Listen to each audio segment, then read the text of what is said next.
so abstract. Yeah, it's complicated. What you say, the way you act, well, it makes me so confused. I don't know what to do anymore. Can't you just make up your mind? My heart drops when you play around. How can you be up when I'm down? Don't wanna think about it right now. Maybe you just wanna be friends, but there's a fight when we are talking. Maybe you just wanna pretend, but I can read between the lines. Even if I can't deny that all the things you said are hurting, still wanna be with you. I think you want it too. 'Cause baby, I don't wanna be. Baby, I don't wanna be. No, baby, I don't wanna be. Baby, I don't wanna be.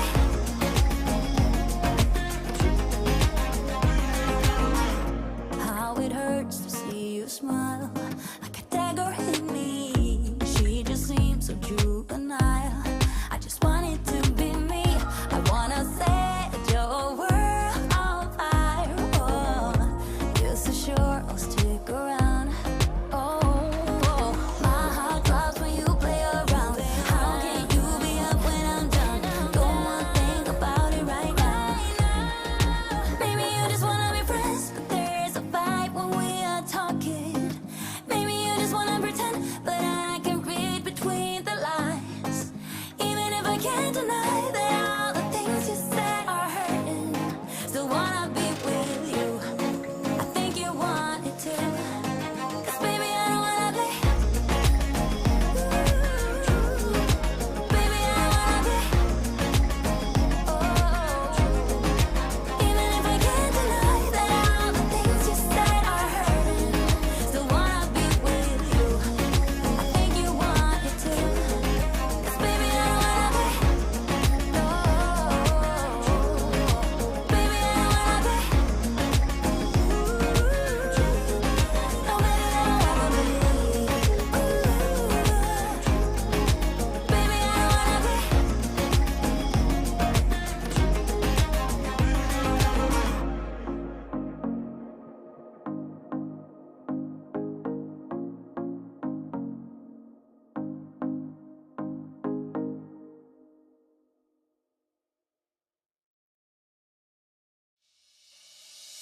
I see something, it's coming up on the horizon. Oh,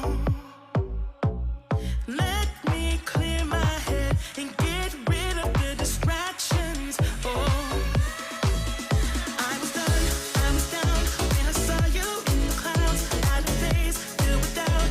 I was drifting in and out, levitate, fade away. I had left full time and space, but you just caught my eye.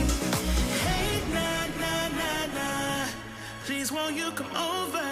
Let me get to know ya. Hey, nah, nah, nah, nah. Delve into emotion. Leave us in this moment.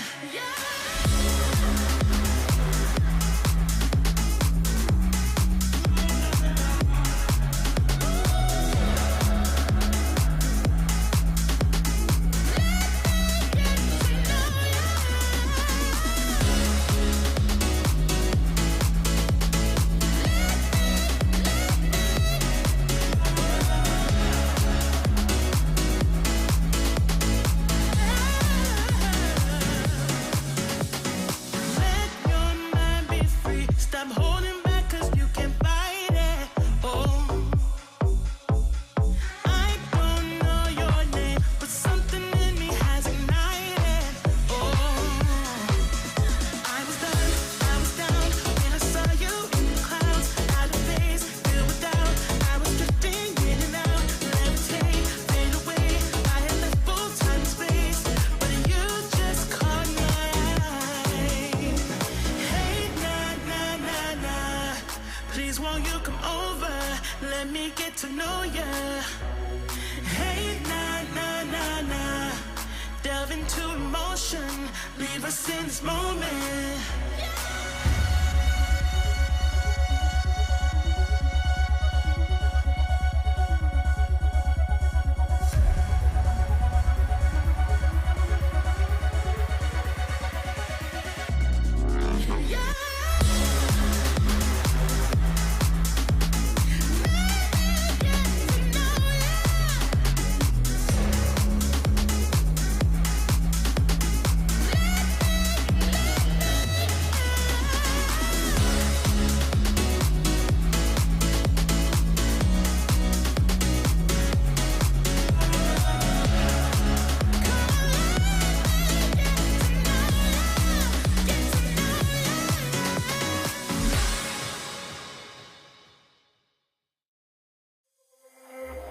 You look at me like I'm crazy.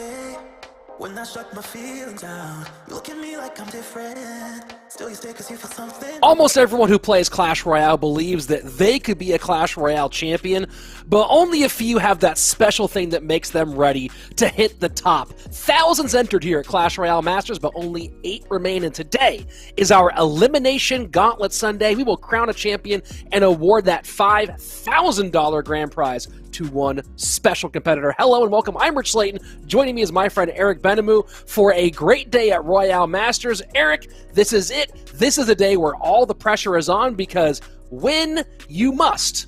Because if you lose, you're out. Yeah, this is it. I mean, this is what you played all these weeks for. This is exactly that point that you've been waiting for.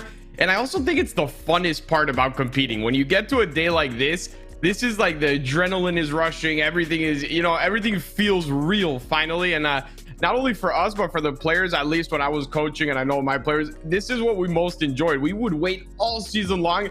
It sucks if you get eliminated. I'm not going to lie. Like if you lose, you're out. But it makes you feel alive, right? This is it. All the spectators, everyone's just fully in. The electricity will be flowing today in many ways. Let's go take a look at how our playoffs are coming together. 2 days of competition yesterday. We had the winner's bracket of our double elimination side, so everyone played with a life to give.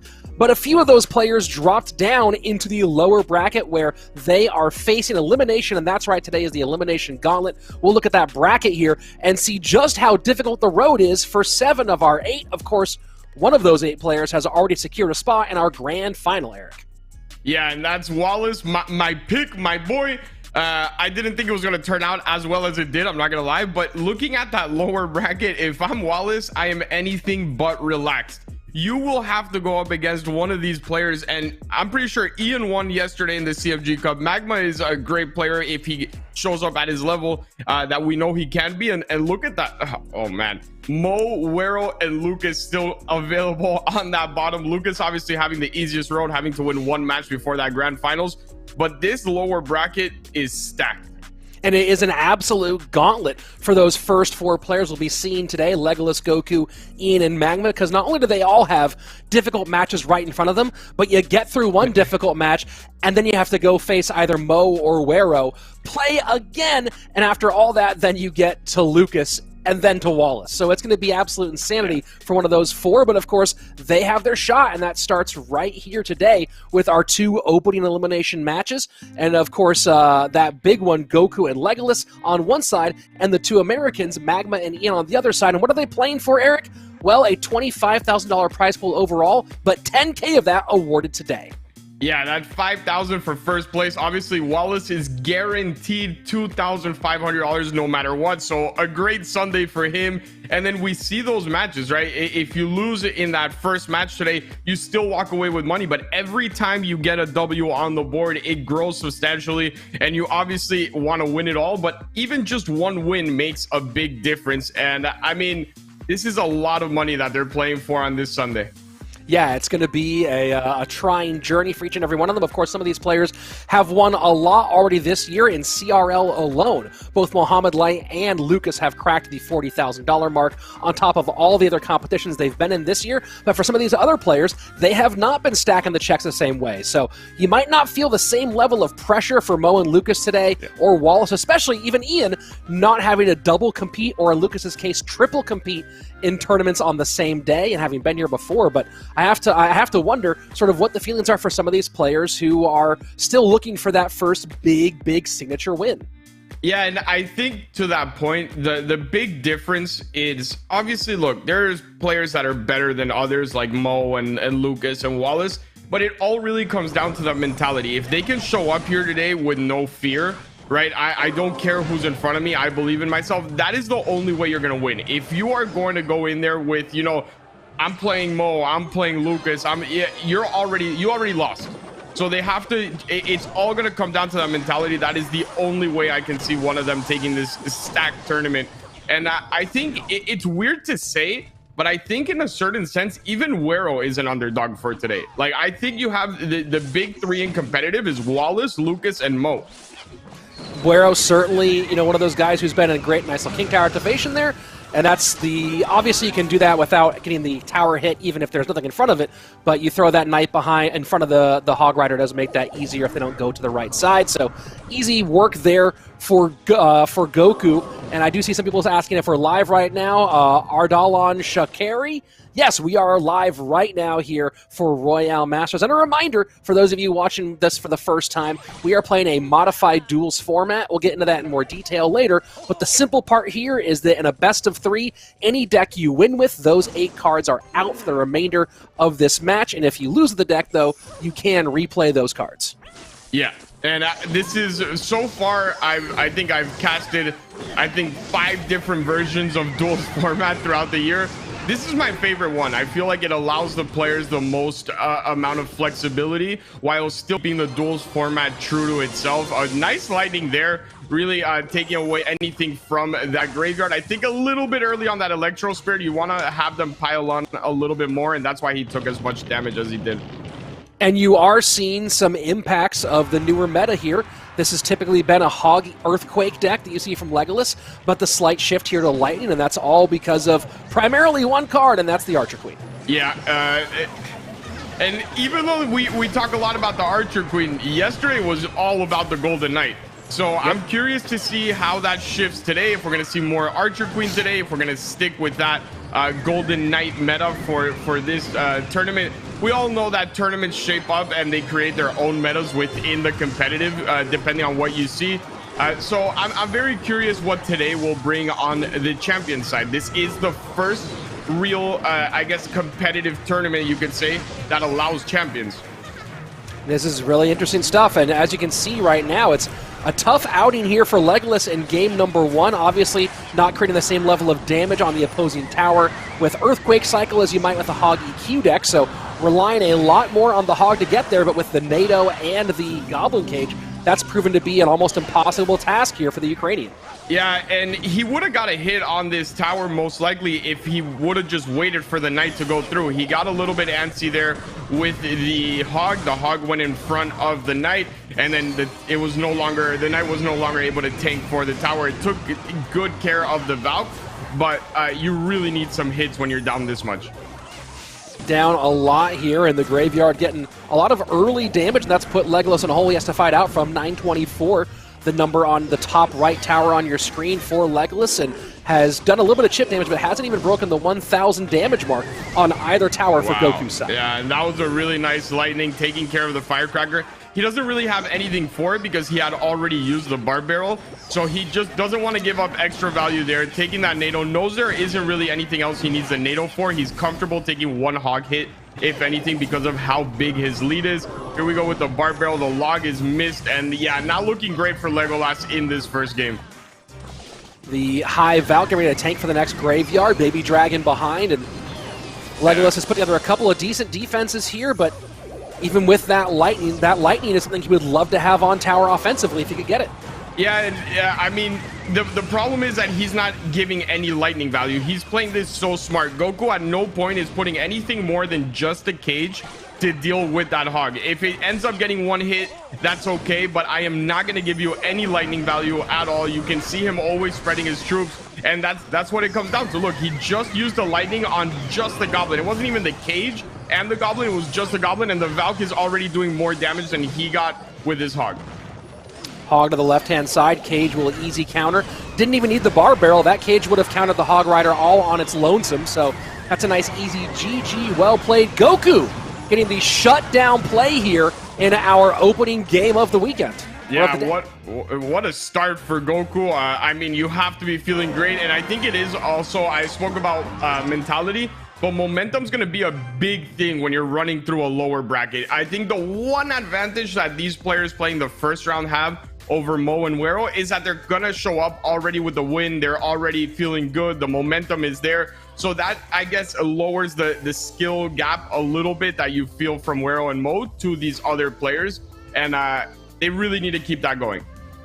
Goku, certainly a talented player, 8.5K personal best on ladder for the young guy out of Costa Rica, and he's had some solid competitive experience, but it is feeling like 2021 has been the biggest step up for him as far as opportunities like this one. Yeah, I mean, 2021 was the year that Clash opened to everyone. Before this year, you can only do so much, right? There was the untouchables in CRL, which was, you know, there was four players per team, 10 teams, 40 players, and out of those 40 players, at least 20 of them were untouchable. So there was there was 20 available spots for the whole year, and even then, I think 20 is me going very generous.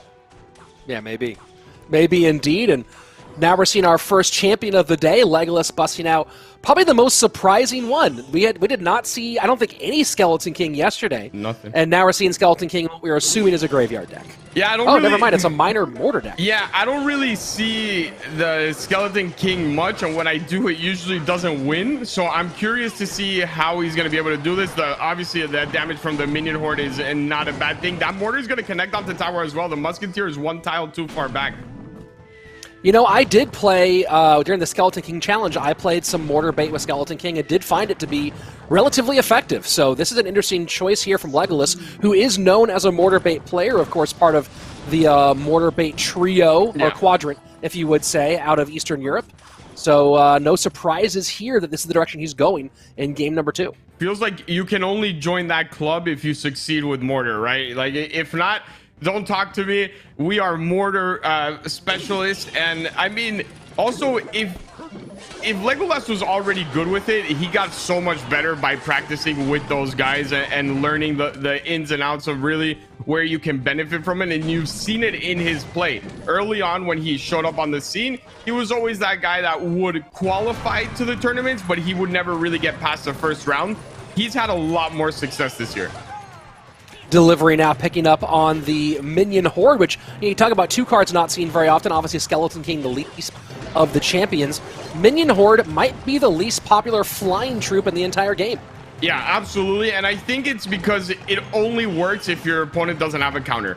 If your opponent has Fireball or Poison, it's always a negative elixir trade for you. That's why it makes it so difficult for it to really break into the meta. A little bit weird there on the Miner going to the cannon card instead of trying to get some damage with how little is left in the game, and having Miner and Fireball. I think I would have loved to see maybe get 200 damage onto that tower, start chipping it down, and that's not what he's going to be doing.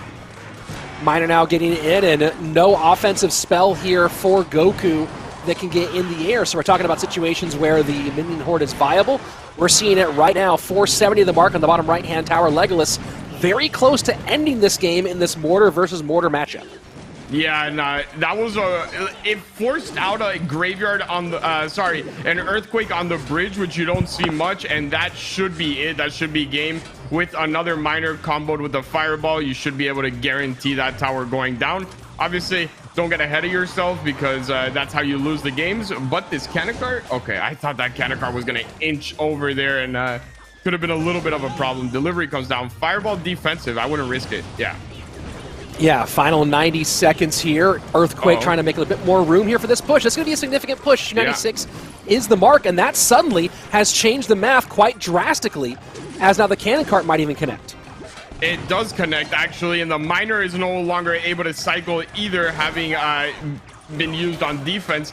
And this turned around very quickly for Legolas. He needs to be very careful, because if he gets one more bad split here and then uses an Earthquake and just takes some damage, it could be really dangerous for him. One Hoggy makes it onto there. He's not able to predict the Miner, and that is going to be game over. We're going to our first game 3. There you go, game 3 to open up. Legolas able to hold on there at the end, no big throws. So game 3 on its way between these two young players. Pretty evenly matched. We've seen, of course, evenly matched on paper. Both of them 8,500 personal best, 8.5K players. Both of them with a smattering, but not an overwhelming amount of competitive experience. And now, of course, we're going to a third and final. Yeah, and I mean, I hope everything goes game 3 today. Like, if the pressure isn't enough already, to go to a best of 1, which is really realistically what it turns into, for every single match. It's gonna be, I can only imagine in their head, especially imagine you start off the day with a game 3, and then your second round is a game 3, and your third round is a game, like, it builds up so much. It is so exciting for the people watching. I don't even know how many people are here, but I'm sure everyone is enjoying this first round match. The games are only gonna get better. Yeah, only better and better. Of course, we're starting with the players who did lose first yesterday. So this is the first round of that elimination bracket. But as we go on, we do have the number 1 and number 2 ranked players in the planet waiting in the wings for some of these. And of course, Wero, one of the all-time ladder greats, maybe top 2, maybe number 1 ladder player of all time, depending on how you want to parse that one out. And then it's going to be a good one all the way through. But right now, we're going to game 3 of Legolas and Goku. And just to kind of take a look at our situation here for deck picking, because again, keep in mind that Legolas and Goku are playing under the modified duel format that we have here at Royale Masters. So in game number 1, let me go ahead and bring up the information right here. In game number 1, we had a graveyard deck out of Goku getting the win, Graveyard Fireball NATO. And then in game number 2, as you just saw from Legolas, it was that Mortar Miner. And so interesting choice here. Great choice here out of Legolas, knowing Fireball is out of play, going Royal Hogs in game 3. Yeah, I think that is a very smart move out of him. You have to play the duels format. It's what it comes down to. That is what duels format is all about. Before, in the past, we've had, the bans was what would make people really think about, okay, if he banned this, what is he going to run? This is like a modified ban system where it's 8 bans at once, right? Yeah. So it makes it that much more analytical. I think that's why people like Mo have had a ton of success. If you combo that with a good analyst in a format like this, it is really the powerhouse that comes with it. And seeing the deck so far, other than that Dark Prince, there's not really any great defenses towards those Royal Hogs. Are you assuming that Goku's running P.E.K.K.A. Ram Rider rather than Mega Knight Ram Rider? Yeah, assuming that. Obviously, we have no idea what it's going to be because they are interchangeable, completely interchangeable in Ram Rider decks. It really comes down to personal preference. And I think if Goku analyzed this possible situation, he might have gone Mega Knight in the sense that, okay, I don't have Fireball. He might come Hoggies. I should probably protect myself against that. And maybe that's why he's running the Dark Prince itself in this match. But I'm not 100% sure what he's going with. It will be either one of those two. He did switch out the Ghost for the Dark Prince. The Ghost is a lot better offensively, but a lot worse defensively, especially against Hoggies. And a very interesting variation on Royal Hog Cycle here. This one, obviously, you might have seen this in the past, running a variation with Earthquake. Lightning here, and what better time to have Lightning in your hand than when your opponent is running the Archer Queen. So, interesting choice and a good choice here from Legolas. The question is, can he capitalize? And is Goku sitting on a Mega Knight? I would love to see Goku really try to bait out those lightnings on the left-hand side. Cycle your Archer Queen on the back left, bait out a lightning, and then go on offense. Up there, it really got absolutely no value. You didn't bait anything out. The Tesla was already down as well. You can't play it on the right-hand side, and now he got more lightning value on the tower that's already hit. You need to bait out that lightning. He missed his lightning, only hits it. What was that, a firecracker? That was, yeah, not the most ideal lightning right now out of Goku, so Legolas going to be up 4 elixir with 4.5 elixir with a 2.5 advantage in the hole plus the 3 there, or 1.5 in the hole. So nice advantage here, and let's see if Legolas can pressure and take full use of it. Yeah, this is... I don't see a way back for him at this point. He's not really adapting over to what needs to be done in this game. There's a Mega Knight, but I think it's too little too late. He's just going to set up on defense.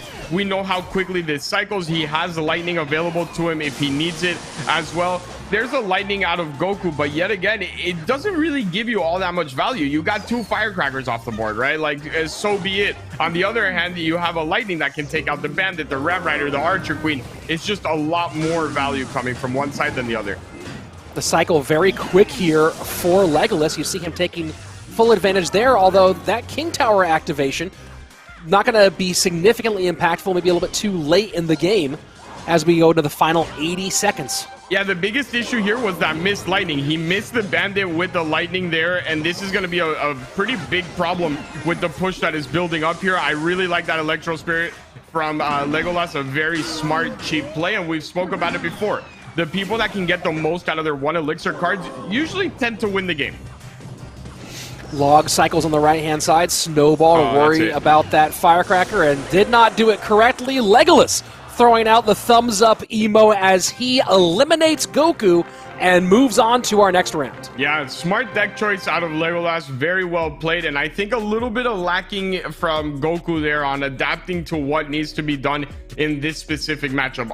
A little bit unfortunate. Obviously, was caught out without a Mega Knight in the early round, in the early part of this game, which really put him in a bad cycle and wasn't able to defend easily and then build a counter push. But you still need to figure out how to adapt. The Archer Queen was never really cycled towards the back left. Try to bait out a lightning, put yourself in an elixir advantage.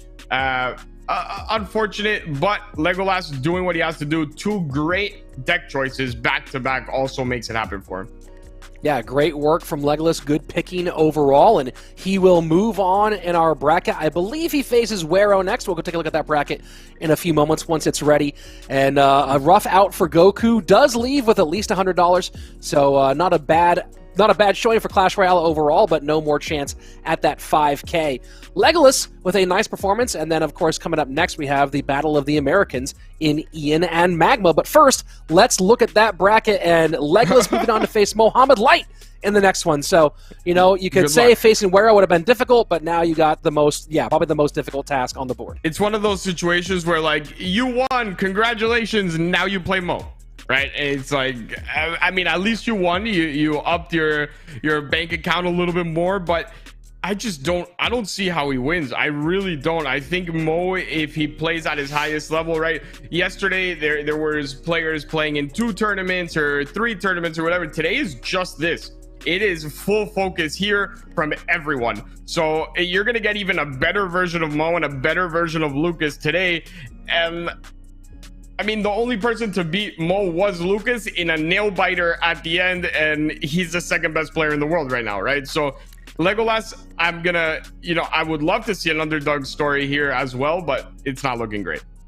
Well, of course, we're getting to that match later today, but coming up right now, we have, like I said before, 2 Americans going head-to-head in Ian and Magma. These guys have played a lot together, obviously, and Magma, no big surprise here, going Lava Hound to open up. Yeah, it's a good choice, man. Duels format is a great option in the current meta for Lava. You don't take away cards that you need in the main meta decks. You are going to get at least, I think you have, I haven't run the math on the exact meta decks just because, I retired as a coach for a reason. I want to enjoy my Saturdays right now and just cast, but I'm pretty sure with the current meta, it gives you around the 50% chance at a good or decent matchup when you play Lava. So it's just a great choice. You don't eliminate the cards you need. You get a very high chance at a good matchup. And if you are good with Lava on top of that, it's just a bonus. Opening exchange here goes the way of Ian so far on damage, and Magma happy to go ahead and sack tower here. And it does feel like there are 2 matchups, and correct me if I'm wrong here, Eric, where with Lava Hound, you're happy to go opposite lane rather than same lane, and that's Expo and Mortar. Absolutely, and once you get that tower down, which he just did, Ian is in a lot of trouble. You can't go for 3 crowns, and every time that Mortar goes down, he can just place guards on top of it if he wants to. It might get 1 hit onto your tower, but it's a pretty easy defense. You no longer have to worry about it, and then he's gonna have a lot of trouble defending this. Think about he just took a tower and he hasn't even used his spells on the small troops from Ian. It's only going to get worse if you're Ian right now. Very popular variation of Lava Miner here out from Magma. The Skeleton Dragons have made a pretty big comeback, specifically in this deck, not super meta elsewhere, but in this one, they are a regular feature. Yeah, and I mean, I'm trying to figure out how Ian wins this. His only true shot is with that miner chip, but I feel like he's just not going to be able to defend the full lava push. Magma's going to have to pick and choose the right moment for it. That he needs to deal with that cannon cart. Yeah, there's the cannon cart getting dealt with.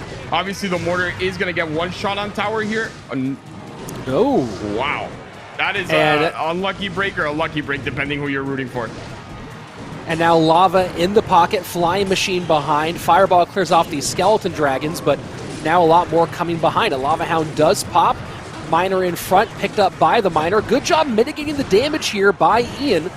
But the question is, how many times can he do that without falling too far behind on the elixir? Not only that, but that wasn't even a full-on lava push. That was a lava in the pocket with a flying machine and some guards, right? If he's able to get the full-on lava push from the back build up or something like that, it would make it so much more difficult. He's also not giving up great fireball value. Now you have skeleton dragons if you need them. He doesn't have anything for them. The bats were used, the fireball was used, and now you forced out a defensive miner. No chip damage to worry about on the other side, but a nice catch with the guards.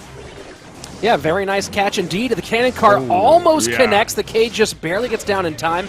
Maybe playing a bit fast and loose here is Magma in the final 90. Yeah, I don't think you should take many more risks at this point if you are Magma. Wait for the mortars, defend the mortars well. He does not have cage, so he's going to have to play the guards. And I thought that fireball was going to hit the guards and then have them one shot as well. But this is on to tower. Miner's going to get on tower as well. And the cannon cart is going to make it in range.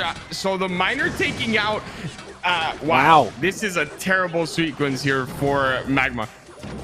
Is there a point here when cage is out of cycle that you try to go cannon cart in the pocket? It's a little bit risky just because of how expensive the cannon cart is. You can only do that when time is basically up, in my opinion, when you know that there's no threat of a lava push coming in and you don't have to worry about that. So in the final 10 seconds, it's okay to go with that. But until then, you wait. And I don't think he's even going to have to wait. This is Ian just took this game. Wow, what a brilliant performance here by Ian so far. Miner on the tower, log to help finish things off. And just like that, you see Magma waving the white flag. Ian with an amazing mid-game correction in a situation that really felt like it should have favored Magma. It definitely should have. I'm not too sure what happened to Magma there. Every lava push he was making was about 500 to 1,000 damage, and then he just stopped. He absolutely stopped. He was playing overly defensive, and you should defend. You should focus on defense, but you also have to throw down a lava in the pocket when you have 1 or 2 troops and keep him on his back foot, because if not, he cycles way quicker than you. He's just going to keep throwing mortars, fireballs, miners, and eventually you're going to get caught off. Yeah, very, very nice job. There was a big miner catch with the guards in the back by Ian at one stage. And, you know, it's one of those ones where the difference between this and Expo is Expo, when you go crosswise towers, really there's no way to create damage other than hopefully spell cycle, which you need that on defense. Whereas this mortar deck did have a little bit more. The cannon cart and the miner, both ways to create that pressure that an Expo can't do in that crosswise game against lava. Yeah, he was also really smart with his log. He would never play the log until he saw the guards. It was never, I'm going to get a little bit of chip, or if the guards come down on the miner, he wouldn't use it. He would only use it when those guards came down on the cannon cart. It was a very smart play out of him. I know there's not a lot of uses for it, but when you're down so much damage, you usually do see players, put the miner in the front, bait out the guards, throw out a log, and just that he was never in a rush to do that, and it was a very smart play by Ian. So Ian up 1 now, and a reminder again, he cannot play the cards he won with in that game. So mortar, miner, fireball, log, all out. Guards not a big concern there. No. Bats not a big concern there. Spear's not a big concern there. Cannon cart, that does kind of undercut a lot of the most popular graveyard options, though. Yeah, no graveyard, but within everything, the big issues that he would have is that, obviously, that fireball, the miner, and the log. Those are the big boys that he can no longer play with. But we've spoken about it before. Lightning is just as valuable in the current meta. So I don't think he's as big as an issue as he would have been 2 weeks ago without the champions. Without the champions, you use your fireball log, you're in some trouble, especially if you also use the miner. But right now, Lightning will get you that value in at least one of the games that are left. So on one side, when Fireball's out, the obvious thing we always talk about is the possibility of going to Royal Hogs. So let's do a drop down from here, right? So let's say that you're not going to go with the obvious choice of Royal Hogs. Looking at what we just saw out of Ian, the cannon cart's out, logs out, fireballs out, and mortars out, right? That's 3 or 4 really important defensive pieces. Yeah. What does that give you next after Royal Hogs that you like going to here? I actually do like Ram Rider. I think Ram Rider is a very nice card to use. Now, you have a 50-50 shot on whether he's going to use something with lightning or go the poison route. If he goes the poison route, you're in the clear. There's really nothing to stop it. There's no log pushback either, so you're probably going to see a bar barrel in the deck. That does not deal well with the Ram Rider at all either. Or you can even just go ahead and try again with the lava. I don't think he's going to expect the lava again. Don't bunch up your troops in the sense that you're going to give lightning value And as long as you play it like that, you should be really, really good. Wonder maybe if Royal Giant might be a decent choice here in this case as well, with Mortar and Log both out. And looking like Magma going to go with the hero of yesterday, the champion, Golden Knight. And on both sides here. Yeah, and I mean, from Ian, it does seem like the bridge spam deck. Whenever you see Ghost and Golden Knight together, it's usually a very bridge spammy type of deck. And I'm curious to see what Magma is doing here. Is this a Royal Hogs recruit Golden Knight type of situation? Could be. Fireball being out certainly does give you a lot more for both the Zappies and the Royal Hogs. And Golden Knight, you know, you're talking about ways to penetrate and create opportunities. That's an interesting synergy. I don't know if I've seen that one yet. Yeah, I saw it on ladder from a couple of players where they would play this deck. As soon as I saw the Zappies, it was pretty obvious to me that it might be that. But once I saw the recruits, it should 100% be Royal Hogs as his win condition. And defensively, it's still great. You have Cage, you have recruits, you have Zappies, and then when you combo the Royal Hogs with a Golden Knight dashing onto your tower, that's a lot to handle, especially without Fireball. Ram Rider down for Ian as we pass the midway point of regulation time. He does have the advantage at the moment. And keep in mind that for the moment he also not only has all options, but keep an eye on if he does win game number 2 here, all the components for Hog Cycle, which Ian's known for, are also available.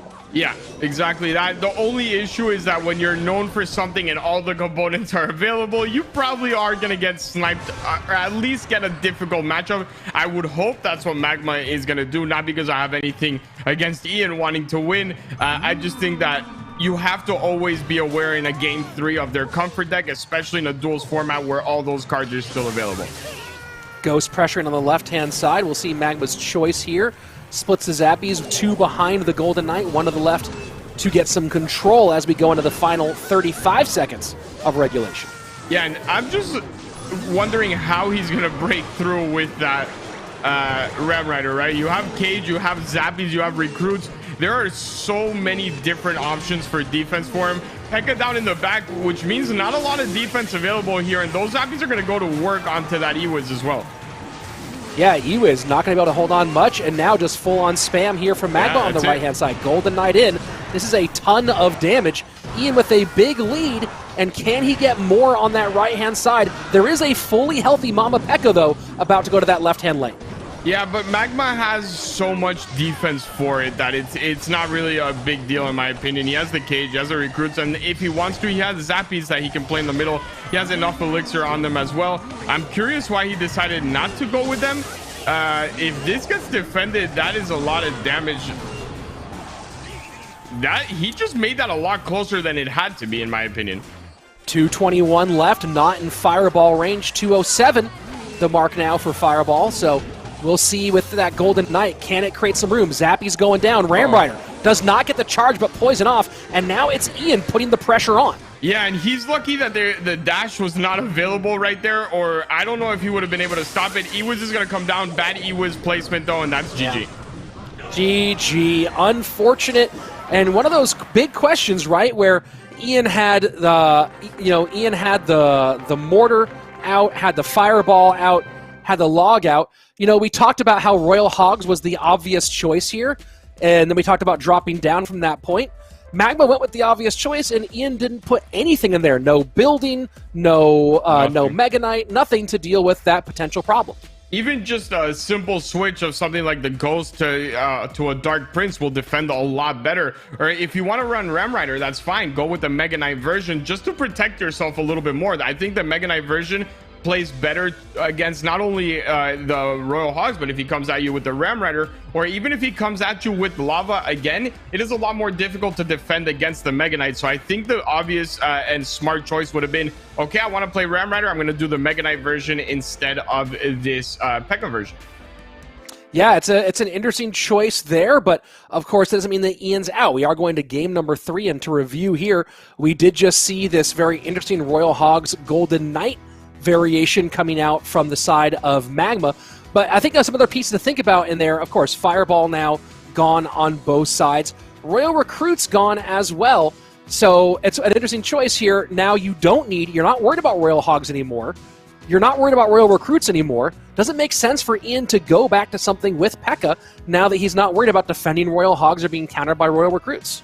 I still like Mega Knight more. I still like Mega Knight more in the sense that the P.E.K.K.A. is just not going to add enough pressure if he goes back to Lava. I think the Mega Knight, we know that the Lava deck he plays is with guards. So the guards don't do very well against something like the Mega Knight. And you can also see a lot of Ram Rider here. And I do like the Mega Knight a little bit better against the Ram Rider than the P.E.K.K.A. because it allows a better counter push from your position. Yeah, you might take one hit if you're a little bit late on it, as opposed to the P.E.K.K.A. can always wrap that up. But it allows you to counterplay a lot better. So if I'm Ian, I don't mind the replay of the deck, but I think I would go Mega Knight instead of P.E.K.K.A. We'll see if that's a choice. Also, keep an eye, one more item is that arrows are out on the side of Magma as well. So that opens up some interesting choices from the, you have guards now more viable out of Ian, although I believe he ran guards in game number 1. But that does allow archers and firecracker. And one thing we've talked about here is that Ian is known as one of the best Hog Cycle players in the game. Now the two most important cards that you could alternate to back up that deck, to anchor that deck, in archers and firecracker, both don't have the two primary counters in Fireball and Arrows. Yeah, I mean, more so Firecracker, if you don't have an answer to it, it is the ultimate value card. You can get so much value, and on top of all of that, if you're able to use it...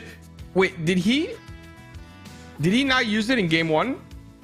No, he used spears in game 1. Yeah, Mortar Miner spears. So, I mean, that's also another great play to put in the sense that if Magma goes back to Lava and you have a nice Firecracker there that isn't able to get arrowed away or Fireball, then they would basically have to either lightning it or poison it. You don't have another choice, or spend the miner, but when you play against someone like Ian, you're going to miner a Firecracker, they're going to block it, and then there goes that. Now you don't have a miner, you don't have chip, and the Firecracker's still up.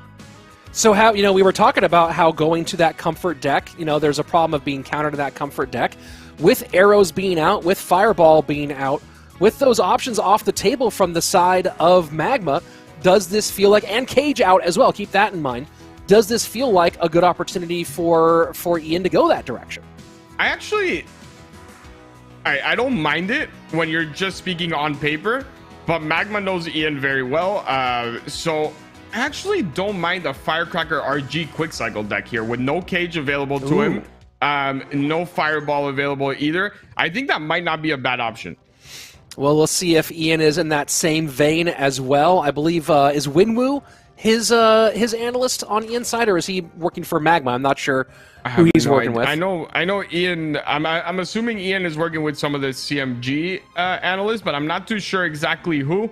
I'm no longer in the recruitment form either, and he's actually going Royal Hogs here, so he's not straying away from the Hogs, but not the comfort deck. Might be the gold. No, it can't be Golden Knight because Golden Knight's out. So, as I say, it might be that minor control deck out of Magma, but unlikely since Golden Knight is out. Oh, from Magma, yeah. Not from Magma. Yeah, not from Magma. From Magma, you're right. And actually, the Firecracker goes on Magma's side here, so I'm curious to see how this plays out. Ooh. You see, that felt like 9 tiles, okay? Yeah. That dash felt like it was in another world. I don't understand it. I've had dashes that are way closer and don't actually make it anywhere. So I would love to. I'm going to go back after we're done casting and see how many tiles that was, because that seems so far away. So Magma looking like RG E-Barb cycle here, as Eric, along with all of us, are stunned by the capricious nature of the Golden Knight and what he will and won't do at any given moment. And the EQ comes in second on the left-hand side. So Magma throwing shades of what his countryman often does on his side of the board. Yeah, it seems like he went for... The risky thing here is that it would have been a very difficult match for Magma if this would have been one of those mirror matches, because everything was available to Ian, and Ian is definitely the better player with this deck. It's more of his comfort, so he definitely took a pretty big risk. I understand that he played the Elite Barbarians there as a backup option if that Hog Rider is coming in on Ian's side. It is a great defense for it. So Firecracker. Ian now, getting that lightning in is what you're talking about. That Firecracker going to be a bit of a nuisance. 2 on the board right now, and obviously you don't want to lightning Firecrackers. But Ian does also have the lead for the moment, 1869, the mark on the left-hand side, as Magma's going with what we'd suspected from his opponent. Yeah, this is a really good deck. So I thought it was an even better option here for Ian in the sense that there was no cage available to Magma, and I think it would have matched up very well for him when you see the Firecracker value that he would have been able to get. There is nothing in Magma's deck that could take out a Firecracker. He doesn't even have a poison. Tesla does pick up the Hogs. We do go into sudden death overtime with a slight elixir advantage here for Ian. Able to set up the cage and a lot here on defense. Royal Giant might get one, shouldn't get a second though. No and shot. doesn't even get the first one off. Absolutely stunning. Yeah, I thought it was a guaranteed one shot at least. Lightning's there onto the Firecracker, and there's not really much of a choice that you can do. That Firecracker was going to get infinite value, was going to take out all the Zappies, the Knight, everything. The one thing I will say is, even though Ian has the lead, the majority of the late game damage has come in from Magma's side. It was that early dash from the Golden Knight that keeps him in the lead right now. But at the end, the pressure has been coming over from Magma's side. EQ in, so the cycle beginning now for Magma. We don't see a lot of Earthquake cycle right now in the meta, not compared to what it was the previous month, but in this opportunity, a good one here for Magma as he sets up his E-Barbs in the back. Final minute, triple elixir flowing, and now it's do or die for both these players.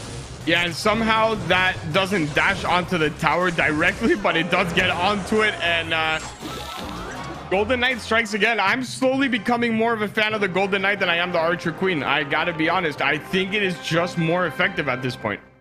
Well, he's super, super fun, of course. A lot of damage quickly. Does damage, more damage, I think, when he's not active than when he is, than Archer Queen does. But most importantly, that 1 elixir for the dash is such a huge difference than 2 for the Archer Queen. Yeah, imagine you could use 1 elixir to turn any of your troops into a bandit for a couple of seconds, right? A bandit that chains. So it's like you combine the Electro Spirit with the bandit onto any troop for 1 elixir. Sounds like a bargain to me, especially when sometimes you get those really, really long dashes that not even you expect. I really like this card, and I think I'm going to start playing it a little bit more often. I've been an Archer Queen, I guess, overuser in the past couple of days, but I think today I'm making my switch. Here we go. Taking a look at the bracket now. Magma does go out at this stage, and Ian moves on to our top 6, where he will face Wero. And I do think between Ian's being more embedded and competitive right now, whereas Wero being the more talented ladder player, although that's hard to say. It's he is true more decorated, but yeah. Ian's ladder performance this year has been phenomenal. I think that's a fairly even matchup, and maybe one of the better matchups we're gonna get today. Yeah, absolutely. Like you said, when you talk historically, Wero is so far ahead of Ian in ladder historically. When you talk straight 2021, they're neck and neck. They are really right there. But competitive year-wise, they were both in the LCQ. They were both eliminated in that second part of the LCQ. I mean, they match up perfectly. When it comes to, experience, Wero takes it. Obviously, probably the nerves are a little bit less on Wero's side than on Ian's side. But Ian has had a year where I don't even know if nerves affect him at this point. He has played every single monthly qualifier to the last second. I think he's gone through tiebreakers every single time. He's been very dialed in, so we'll get to that matchup later in the day between the #1, maybe all-time historical player in Wero, and Ian, who seems to be the next great hope for the US of A for a top-tier competitive player. But coming up next, man, this is for talk about the road Legolas has had to have today. You have to imagine he's thankful for all the hours he had practicing with 2 of the best in the world, and Igor and Lapakati, to get him ready for a MoMA against another guy who came up as a mortar player in Mohamed Light. Yeah, and I think Mo fits perfectly into that player profile. Apart from where he's from, I feel like if he was from the same region as Igor and Lapo and Legolas, he would probably be part of that group of players. He fits perfectly. It's those impeccable, quick cycle deck players, mortar masters. He is that same type of player. So Legolas, I mean, it makes sense. This deck pick makes a lot of sense. I love when people play Lava Loon instead, but you gotta know that you cannot play the Loon until the arrows are back in cycle. If he had arrows there, that might be tower down. Yeah, definitely. Maybe he felt like he had to get something behind that Lava Hound, but doesn't pay off the way he wanted. 3 elixir advantage, 2.5 elixir advantage right now for Legolas, but damage lead for the Prince of Egypt at 2183 as we go past the first minute 15. Yeah, this is a really tough matchup for Mo. Mo has won this many times, and so has people like Igor. I witnessed it firsthand at World Finals when I saw Igor go up there for his first match, and I was like, okay, well, I just sent him up here, and I got him the absolute worst matchup in the world, and then he somehow won it. So if you're Legolas, you have to play this very smart. You cannot get cocky in the sense of, I have such a great matchup, I'm just going to lava, because they will make you pay for it. Miner into that right-hand side. Bat cycled way in the back here. So arrows forced out on defense, and certainly not what Legolas would like in that situation. Yeah, and I think Legolas, if he adapts throughout the game, he's going to start setting that cage a lot further over to the tower that's damaged. Don't really worry about anything other than being able to aggro all the troops into it, because if you use those arrows, your Loon is already gone. Your Lava Loon push is no longer available. Wow, both wall breakers connect, and the Valk still gets shots. Everything about that push for Mohamed Light in the left-hand lane worked out exactly as he wants. Now has to play some defense as the Tesla sets up low. This is going to be damage here, but the fireball suddenly gets there. The lightning was worse for him than it was for Mo. It retargeted the tower onto the Loon. It got the last couple of hits onto the Loon to make sure that the fireball was going to take it out. And that's what I said. You cannot sit back and think, I am just going to lava against him. Mo saw the lava, cycled 2 sets of wall breakers with a Valk, and that was it. Your tower is gone. Perfect play by Mohamed Light in cycle up against Lava Hound, a matchup a lot of players might look at and get upset about when they feel it, but Mohamed Light shows one thing very important. It's not just about micro, it's about understanding macro, understanding how the matchup should be played, and as we say often when watching this man, we just got a masterclass. Yeah, we sure did. Benefit for Mo was the weird use of lightning in a lava Loon deck instead of going arrow zap. Arrow zap would have been a lot better matchup there for Legolas. You can just go ahead and zap those spear goblins or those bats whenever you want. He was forced to have a lightning that really had no value in this matchup. It was only reserved for the Tesla. Makes your cycle a lot slower. I don't know if he was expecting Archer Queen in Mo's first deck, and that's why he wanted to use it so that the lava wouldn't go down as much. But that is a very risky play. Usually, if you see lightning, you don't see the Loon because the Loon makes the deck a lot heavier in general. So comboing both into one really makes the deck, in my opinion, even unplayable.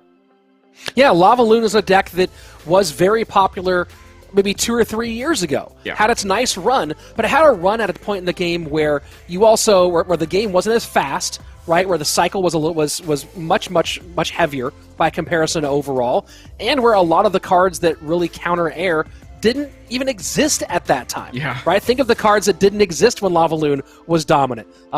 Firecracker didn't exist. Royal Delivery didn't exist. Ram Rider didn't exist. Skelly Dragons. A lot of things that Skelly Dragons. A lot of things were part of it. Right? Like there was we had 5 dragons less back then, you know, so I mean the metas shift for a reason. This was a great deck choice if you stick to the one that's in the current meta, and it's in the current meta for a reason. You have to play the arrows with the zap. You got to keep it simple. The current matchups that you're going to get, a lot of them will outcycle you very quickly, and when you add a 6 elixir card into an already slow deck, especially against someone like Mo, that's a big risk. Yeah, a big risk indeed. And right now, Legolas has to go back to the drawing board and figure out, okay, lava didn't work this time. Mohamed Light does a great job playing minor wall breakers. Has not used either the Golden Knight or the Archer Queen here. And Legolas is one of those big guessing games now of, do I prepare? I don't even know if you really prepare for Archer Queen at this point. And maybe we kind of move away from the lightning meta. I think Golden Knight is more dangerous in the hands of people like Mo, Wero, Lucas, and Wallace than Archer Queen is. I would prepare myself more against a Golden Knight.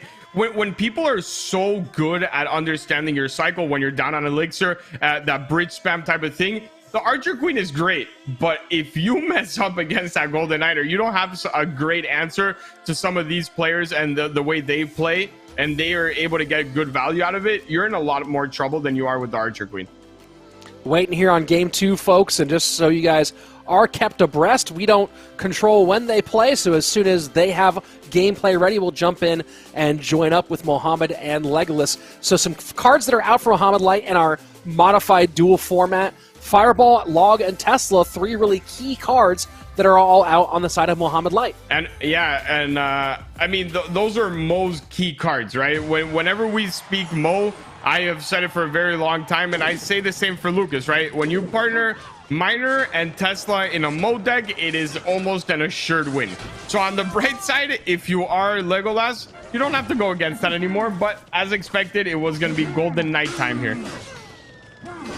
And Golden Knight has definitely had a renaissance. We've had some fun moments for it, and with the Mother Witch feeling a little bit like either going to be Ram Rider or probably Ram Rider. Yeah. Now that I think about it. Yeah, it should be, and this is a scary situation for him here. He has Electro Spirit, but what else do you have? That Ram Rider is still going to connect onto tower. He used the Log on the right-hand side for the Mother Witch instead of saving it over for the left hand onto that Ram Rider, which is a lot more threatening in my opinion. But I mean, not the start you want if you're Legolas, and usually the start every one of Mo's opponents gets.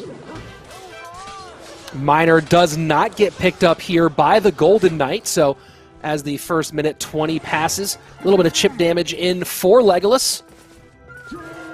I mean, going down to Mo with this type of deck is very stressful. You know he's going to be able to use that Ram Rider defensively. A lot of people, obviously we have some people that are just coming in now, that it's the first time they watch competitive, right? That are here in the stream. And yeah.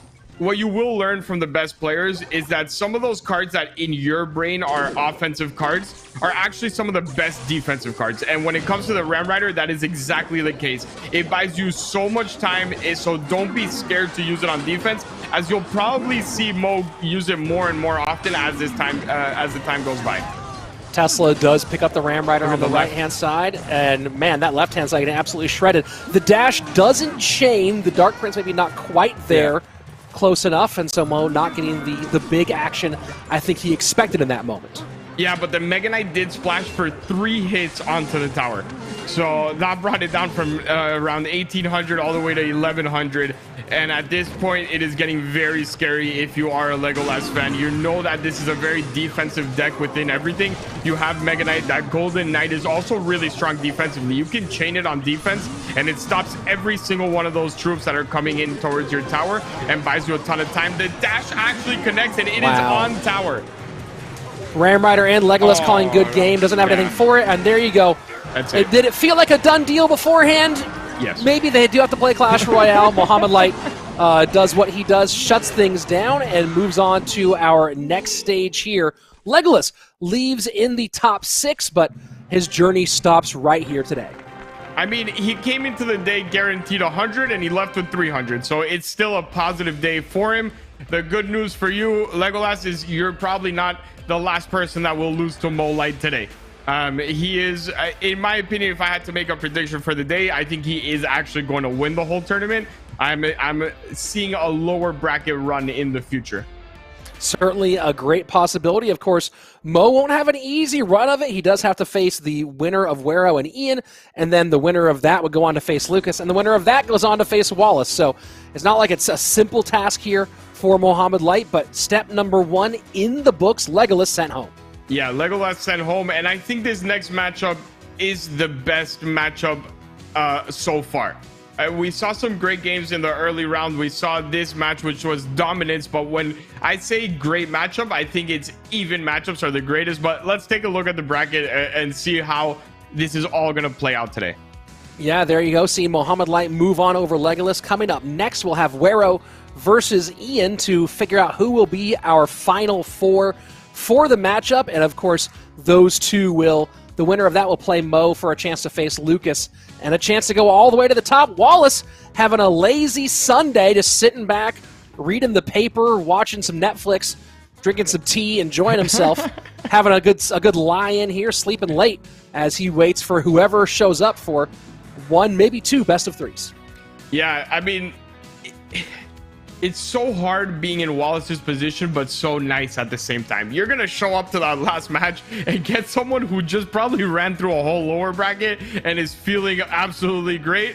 But at the same time, Wallace is sitting there saying, no matter what happens, I'm walking away with $2,500. So if Lucas or Mo come out of that lower bracket, I think it's going to be really tough for him. I think Wero has a little bit less of a, when it comes to decks and strategies and competitive, he doesn't have as much knowledge as Wallace. So I think that gives Wallace a little bit more of an edge. But when you have Lucas or Mo feeling great, running through 2 or 3 matches in a row wins, I wouldn't want to be Wallace in that finals.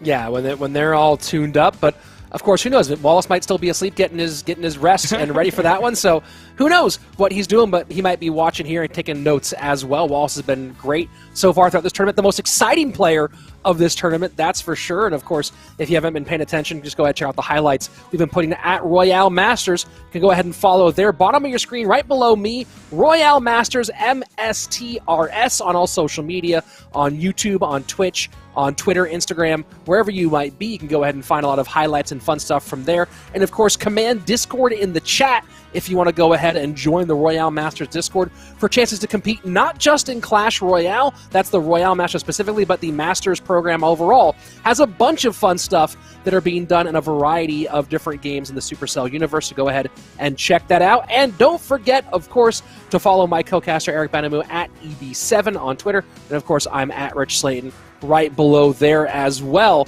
And make sure you stay around for all those things. And of course, you have a chance to compete. It's not just right Discord, it's command Discord. That's exclamation point. That's the link in the chat there right now. So you can compete in lots of different ways, and following RoyaleMSTRS is a great way to get started. Absolutely. And I think this is the road to pro. You have to go through all of this to get your name out. There are no shortcuts in this world of Clash Royale. Most people, I'm not going to say everyone, because obviously when you started in 2016, it was easier to get your name out. So some of the people you see here had a little bit easier road. But today, the way Clash works, everyone has kind of paid their dues if you see them at the top level. And they went through a lot of semi-pro leagues, a lot of, mixed pro and semi-pro leagues as well, to really get people to notice them. So if that is the route you're looking for in your Clash career, if you think you have what it takes, these are the absolute best tournaments to do that. I just put some links in the chat there if you want to look for it on Twitch for both the RoyaleMSTRS Twitter page as well as the Clash Royale Esports official Twitter and Revel Amar's Twitter. 3 different ways to find news on chances for you to compete in Clash Royale. Yeah, and let's see what we have here. We have out of Ian, this is also kind of comfort in a sense. At least to me, it seems like he feels really good with quick cycle miner decks, control decks in general, and even his hog deck is still within range of kind of a control deck. You use that hog to just add pressure, but the rest of the game, it's kind of more of a control type of play. And good luck there, but he does not have a reset for this. Skellies do come out and pick up with the Royal Delivery. Interesting variation here from Ian, going with this deck. Very popular overall, specifically in this lava-heavy meta. Very popular deck, but normally this has been running bats as opposed to the Mega Minion. Any thoughts on why Ian's throwing the Mega Minion here as opposed to the 2 Elixir bats? It has to just be something he saw in analysis. I don't think there's anything in general for the deck that would make it seem a lot better with Mega Minion, but he had to have seen something that it was either worrying to him or just a lot better of a matchup if he had that Mega Minion. This time around, obviously, I think the bats would have been better, most likely, just for that Inferno Dragon. You don't have to spend that Mega Minion that ends up losing most of its health and then not really creating a counter push. So I think bats, in my opinion, is a better option for this deck. It adds pressure with the miner. I'm not really sure the decision here. Yeah, it's very curious, and of course also slows the cycle down a bit, and yeah, doesn't help here against this Graveyard matchup. Poison, though, certainly up to the task in a lot of the ways, and the Knight does get controlled by the Skeletons, but does get on tower and is currently just barely tanking for a moment for that Inferno Tower. Yeah, the funny thing is we're seeing all these big pushes coming out of Wero, but then you take a look at the bottom left-hand side tower, and that is all the way down to 738. And Ian has just been sneaking miner after miner after miner onto that tower, making it almost impossible for him to defend because he's having to put up the cannon cart, the Inferno Dragon, the Knight, and a Graveyard just to get some damage on that top right. The poison is the big MVP here for Ian. Miner on that left-hand side, going to go ahead and finish things off soon here. Seems like he's going to shut things down pretty simply with the poison and Tesla working out high. Final 90 seconds. I don't know if Wero has a good route to the win here. I don't think he does. That poison is just too strong. Ian is going to continue to use it. There's the poison. The Golden Knight buys you enough time. And even though he doesn't have a reset like I was talking about, that delivery is so good in this type of situation. It just cleared out the archers. It clears out the Inferno Dragon, gets some extra damage on the cannon cart. And it's just a perfect matchup for him. I don't think the Mega Minion makes any difference. I think if anything, it hurts it a little bit. But the matchup is so good that it doesn't matter. And here you go. GG, well played. Ian takes game number 1 in our best of 3 against Wero. Yeah, that was... Ian looking good today, man. Ian has come to play, and I think he's definitely in that mentality that I was speaking about, where you cannot fear who you're playing against or you lose already. He seems like he doesn't care who he's going against. He is playing the decks that he likes. He is obviously not trying to come with a huge surprise. He's saying, this is my playstyle, and I'm going to beat you with it. And beat him with it. He did. Ian takes game number 1, and we'll go ahead and review the decks in a moment. If I did seem a bit distracted there, sorry, folks. I was handling a chat issue that every once in a while they pop up, but I'll go ahead and let the production team handle the chat challenges from here on out. So reviewing the deck from game number 1, and again, I don't want to be a broken record, but we have new viewers coming in all the time for Royale Masters. Since Wero lost, he can repeat any of those cards, but since Ian won, all the cards of that minor poison delivery deck are out, and that's very important because you have 4 key defensive cards in the minor, the log, the delivery, and the Tesla. The Golden Knight, which has been central to our overall competitive meta here, but I would say maybe even kind of underrated importance here is Skeletons being out, and that really hampers his ability to play the majority of the cycle meta going forward. Yeah, it does. There's no... the thing with Skellies is that there's no substitute. You cannot use another card to substitute the Skellies because, yes, there are more 1 elixir cards, but they don't serve the same function of those Skellies. You can't surround with them. You can't really kite toward the middle for multiple lanes. It really does take a lot away from him.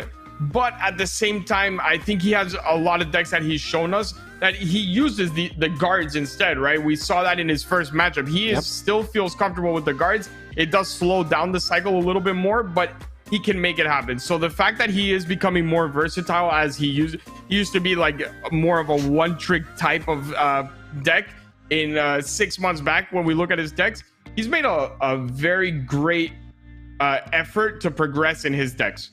Well, that's one of the big questions. You bring up the idea of the guards, right? And that's one of the issues of Skeletons is that every other really truly viable option either doesn't do the technical job it requires or requires you increase the elixir and upset that cycle. And we've seen Ian in particular. We've seen him go ahead and throw classic goblins, stab goblins in for Skeletons on occasion in dual mode, but obviously not the ideal here.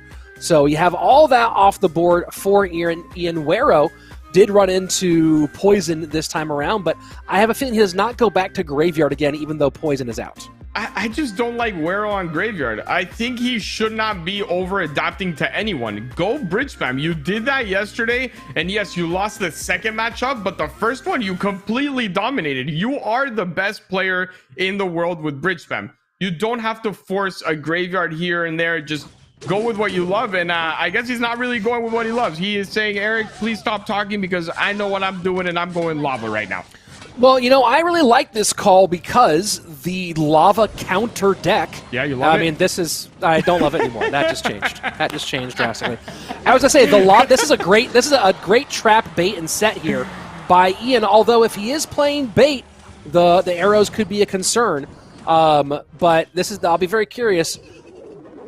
Now arrows out of cycle. I don't think he's going to play a second small spell here. This is gonna be curious. Ian does outcycle, but man, good. This is no good. Too much to cover with just arrows. Usually, if there is another small spell, it's going to be zap. Zap does absolutely nothing in this matchup. It will be useful against the Skelly Barrel in a sense, but overall, it's a terrible matchup. Yeah, I liked the idea, but Ian was one step ahead, and playing. When you see someone throw Inferno Tower into bait in this meta and this in 2021. It's because they're expecting something like this Lava Hound. That's Tower, and now I'm going to go ahead and set up. You saw what he did there. It wasn't that he gave value to the arrows. That was intended. If he just played the Princess, arrows wasn't going to come down. He went ahead and put that Skarmy. Yes, it was a defensive unit to the Princess, but he knew the arrows were going to come out as soon as the Skarmy came in, and he had that Valk ready to go on the bridge with the Goblin Barrel. Ian just outplayed him. It's outplayed him from deck choice to in the game outplay as well, and yeah. So that's well, look, I think Wero made the first best analysis choice, right? A deck that is designed specific, the deck that probably is most popular that counters Lava Hound gets played. And so what do? You go, oh, well, that deck's out. I'll go play Lava Hound because the deck that's been designed to counter it is not viable anymore. And Ian just did that next level thing where he goes, okay, you're going to do the obvious thing to take advantage of these openings. Well, let me shut you down with the almost never used CWA Tattoo Inferno Tower. Yeah, and I mean, he's applying nice pressure here. I'm not going to lie. And this is going to be tower down, which is not good for Ian at all. I'm not sure what happened here, what the sequence was. Obviously, the lightning is a great value to him, but he not saved. enough time. Yeah, if nicely he got controlled. that tower down, it was game over. It was all for Wero. And there you go, Ian, with a quick 2-0 here in this matchup. Very, very nicely played. Great game in game number 1. And then, of course, baited the trap, sprung the trap, sealed the trap shut here with a nice win to move on to our top 4. It always feels good when you're on the other side of a lava and you're sitting there knowing you have Inferno Tower, right? That lava is played first play and you're just sitting there, a little grin on your face. You can't help it. I've been there. You've been there. We've all been there. The lava first play guy thinks he's got it. I got the good starting hand. Let's go lava. And then just throws down an Inferno Tower. And you're like, okay, well, now I got to deal with this for 3 minutes.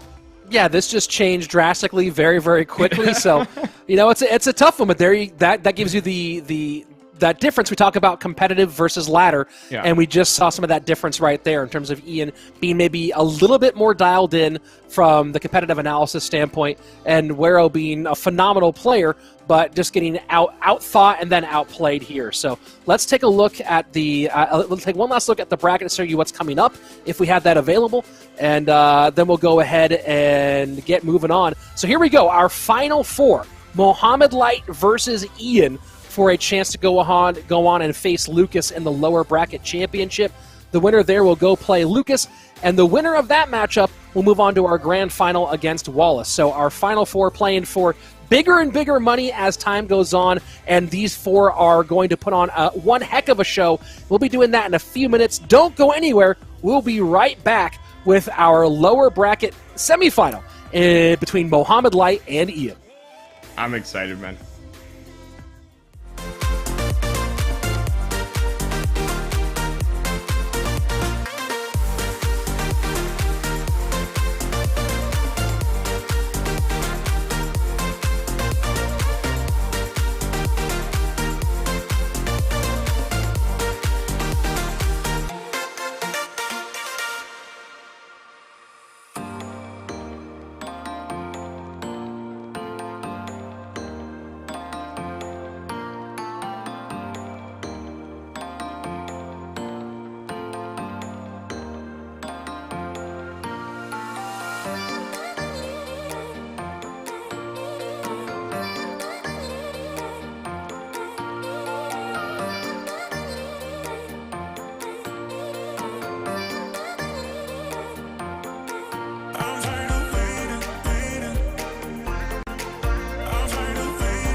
And welcome back to our Final Four here at Royale Masters. $25,000 prize pool throughout the event. We gave out $15,000 over the first 3 weekends, but now we're down to our Championship 4 to take the big pieces of that $10,000 prize pool. And Eric, man, you know, some of these players have put on a lot of cash already this year, but an extra $5K grand prize does not hurt anybody. Doesn't not only hurt anyone. Mo, Lucas, Wallace, or Ian, if you're listening, I will send you my address for some Uber Eats tonight. All right, you know, I think that's fair. Wallace, especially you. I predicted you to win. You know, 3 days in a row. Come on now. Except today I predicted Mo, so I'm sorry, Wallace. Well, I'll go ahead and pick up. I'm predicting Wallace here. He gets not just the 1 BO3 chance, but the 2 BO3 chances. And look, he might be up against any of these 3, and any of these 3 are difficult outs. But of course, we're going to start with the first of these matchups. Mohamed Light, the consensus world #1, both in terms of almost everyone's opinion, and then also in terms of the actual standings and results for the year, up against Ian. And Ian's an interesting player, right? You know, a lot of the American players, we have kind of 2 groups. You have the old guard, much of which has already retired. Air Surfer, the last of the OGs in the US. The last airbender.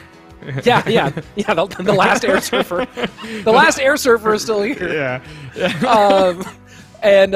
Still trying to make it happen, and will be at CRO World Finals. Then you have a lot of sort of the mid-guard players, the like Boss and Bag, who've been around for quite a while and have touched the edge of greatness here and there, and maybe have another good shot here in 2022. Ian's the kind of the standout guy though of the new class, and might be ready to take the mantle of the top player out of the US. He sure is. He's that guy that emerged out of nowhere. And speaking about someone like Bag, it's funny to say that he's kind of the old guard, but he's so young that he can't be the old guard. And he's been around since he's like 13 years old. He's been around since forever. But like you said, I don't think he's ever even broken through to the level that Ian is breaking through right now. I think Ian, in this first big year of competitive, has already gotten more, achievements wise than what Bag has before. Obviously, Bag has a ton of ladder placements, and he's done great in some tournaments as well. But Ian definitely seems to be that guy that the USA has been waiting for to really match up with Air Surfer and not leave only Air Surfer as the one guy that can, represent the USA. So here we go, starting things off. Mohamed Light going spears, so most likely minor wall breakers for Mo, and a little quick cycle here on the side of Ian as well. Yeah, this is going to be a lot of fun to watch. Quick cycle out of both of these players is, they're both amazing with it. I do give Mo a little bit of an advantage. Like you said, in most people's eyes, he is the #1. And if we go just to facts, like what is on paper, he is #1. There is no doubt about it at all. Nice fireball there. He was trying to keep the Valk alive for long enough to tank for those wall breakers. So a nice idea there out of him. And so far, nice start from Mo, but it's going to come down to the defenses on not this specific RG push, but this type of RG push later on in double elixir. The late skeletons also help. Now, interesting note here from Ian.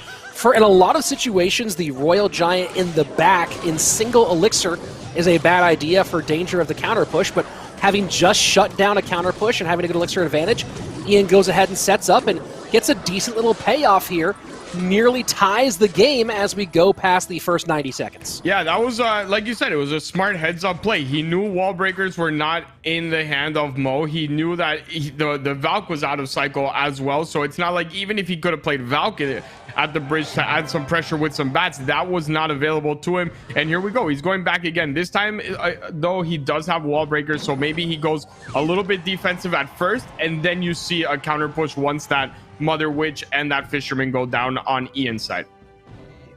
Tesla set up here to counter the Royal Giant as it crosses the bridge, and lots of DPS work down low. Good sequence set up here for Ian against Mo. Not going to get that Royal Giant shot, but there's a couple of concerns here for Mo in this matchup, most namely the Mother Witch and that Electro Spear.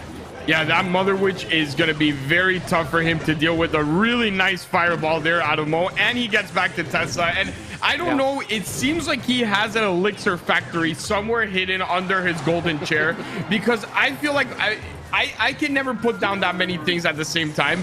I'm always caught off with no elixir. Electro Spirit behind the Dark Prince, anticipating maybe bats, but instead of that, giving nice log value. So maybe he's trying to bait log out so he has more defense. He doesn't get logged when he's playing defense. Not entirely sure as the the Electro Spirit does set up. And will we get a connection? No, nicely held here by the American. Both of the players are defending so well. Obviously, Mo still did get a lot of damage, but this is where it gets tricky. The double RG, you can't play all your squishy units because you have that Mother Witch there as well. He's doing a great job at defending, though. That was about as flawless as can be. Yeah, that was very nice, but this Mother Witch out of Ian still on the board, creating problems.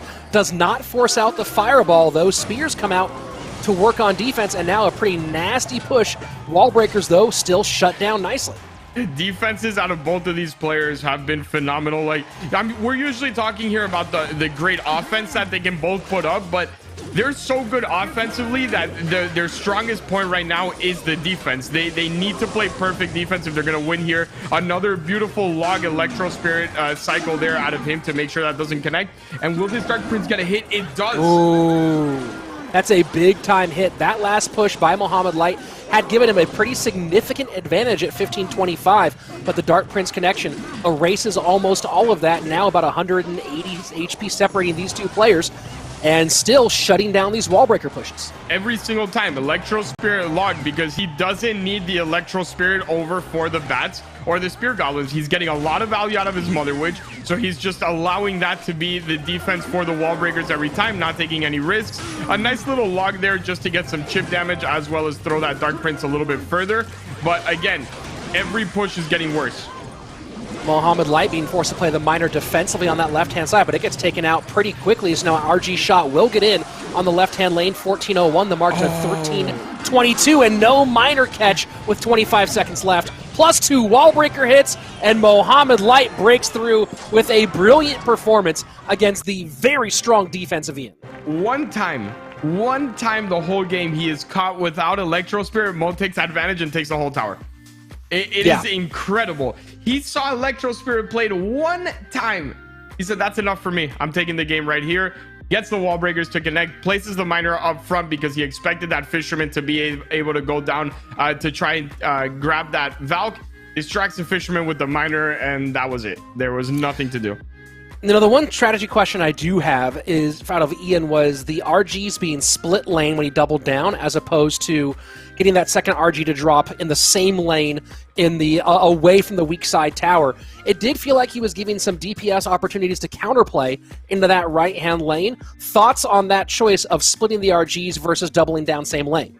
I think in a sense, now that I look back on it, when you mention it, it might have even been a better play to do it all in one lane, just because you accumulate more of those Spear Goblins and those bats all together, as opposed to having them split up. We saw the Mother Witch get a lot of value at first with whatever lane she was played in, but if you would have just put everything into one, it might have been a lot more value than she was already getting. The only issue is you do give up a lot of fireball value on that one lane, right? Once that Dark Prince has no shield on, and all the Hoggies that are coming in, the Mother Witch, the Fisherman, that's all going to get fireballed. All did get fireballed, and so Mohamed Light does what Mo does and takes a very impressive win here in game number 1.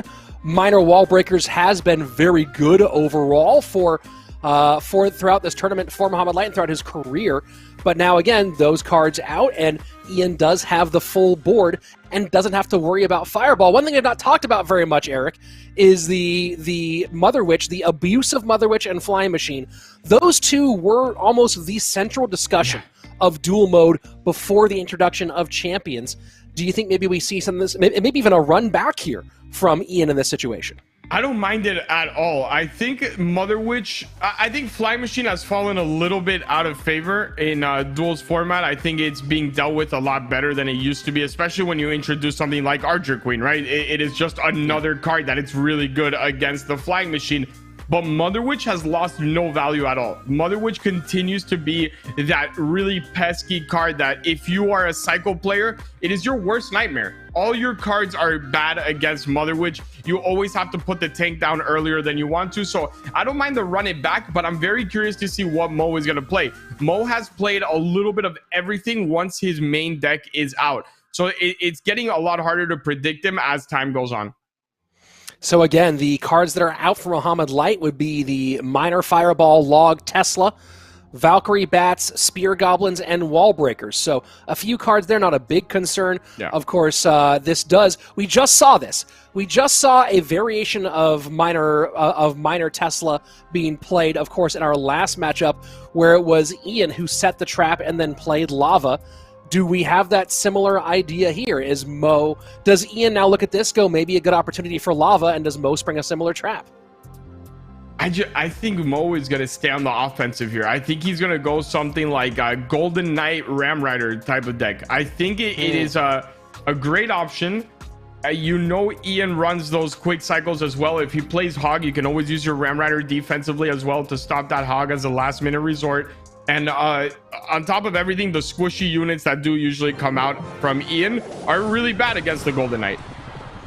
Here we go, game number 2, and Mo might be going Ram Rider just as you were thinking about here, and Golden Knight out for Ian. I did see someone in the chat asking, is this pre-recorded? Said 999 Juice World. No, it's not. We're here live with you. Yeah, it is currently, Sunday, 3:25 p.m. for me. Just for confirmation, but I get the worry. There were back in the Clash days, there were some pre-recorded things. What are you talking about? We have moved to full live content for. I think that there hasn't been anything pre-recorded in years now, but maybe he's an old supporter of Clash. Pigs split here. Mega Knight goes to one side, so good read out of Ian to throw his first pigs not in the same lane. So many people take that gamble and go, maybe it's going to be the P.E.K.K.A, but especially with the Golden Knight being single target, it does feel like Mega Knight's the right call. Yeah, exactly that. And look, Julesy, I might be taking your job because I would have suggested the same deck from Mo. So I'm just saying, if you ever need a weekend off, maybe call me up. I'd like to take some credit, there as well. I'm back on the winning side of things. Feel the rush of winning maybe World Finals. Just give me World Finals. You take your break. Don't worry about it. Yeah, it's not like you've had that experience before. So give this young man a chance. You're right. I'll join you in the booth instead. I'm having a great time this year with just casting. I think I never expected to be in the booth, but it is not only a very different experience, but a very fun experience. And here we go. The pigs do connect on the left-hand side. So as we go into our final minute of regulation gameplay, double elixir flowing, and the lead currently for Ian, but certainly Mohamed threatening, especially now that he takes the lead back with 3 major Magic Archer connections. Yeah, and 2 free Hoggies there spawning up as well. We'll get a little bit of chip. It's not huge chip, but it still is something on the board that was given basically for free. That cage comes down. This Golden Knight should be able to take care of everything on the right, and he has a lot of good answers here for recruits. He has the Ghost and the Golden Knight that he can just split between those lanes, and now he's going to force out something here for the Magic Archer. I did not think that Lightning was going to be able to get both of those, the tower and that. Yeah, good read there from Ian, who does extend that lead to 1367 versus 1992 in that left-hand lane where the battle has been taking place primarily.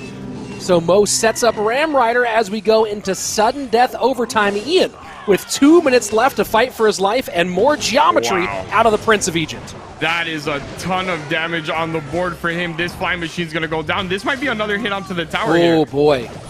Oh, he just missed that.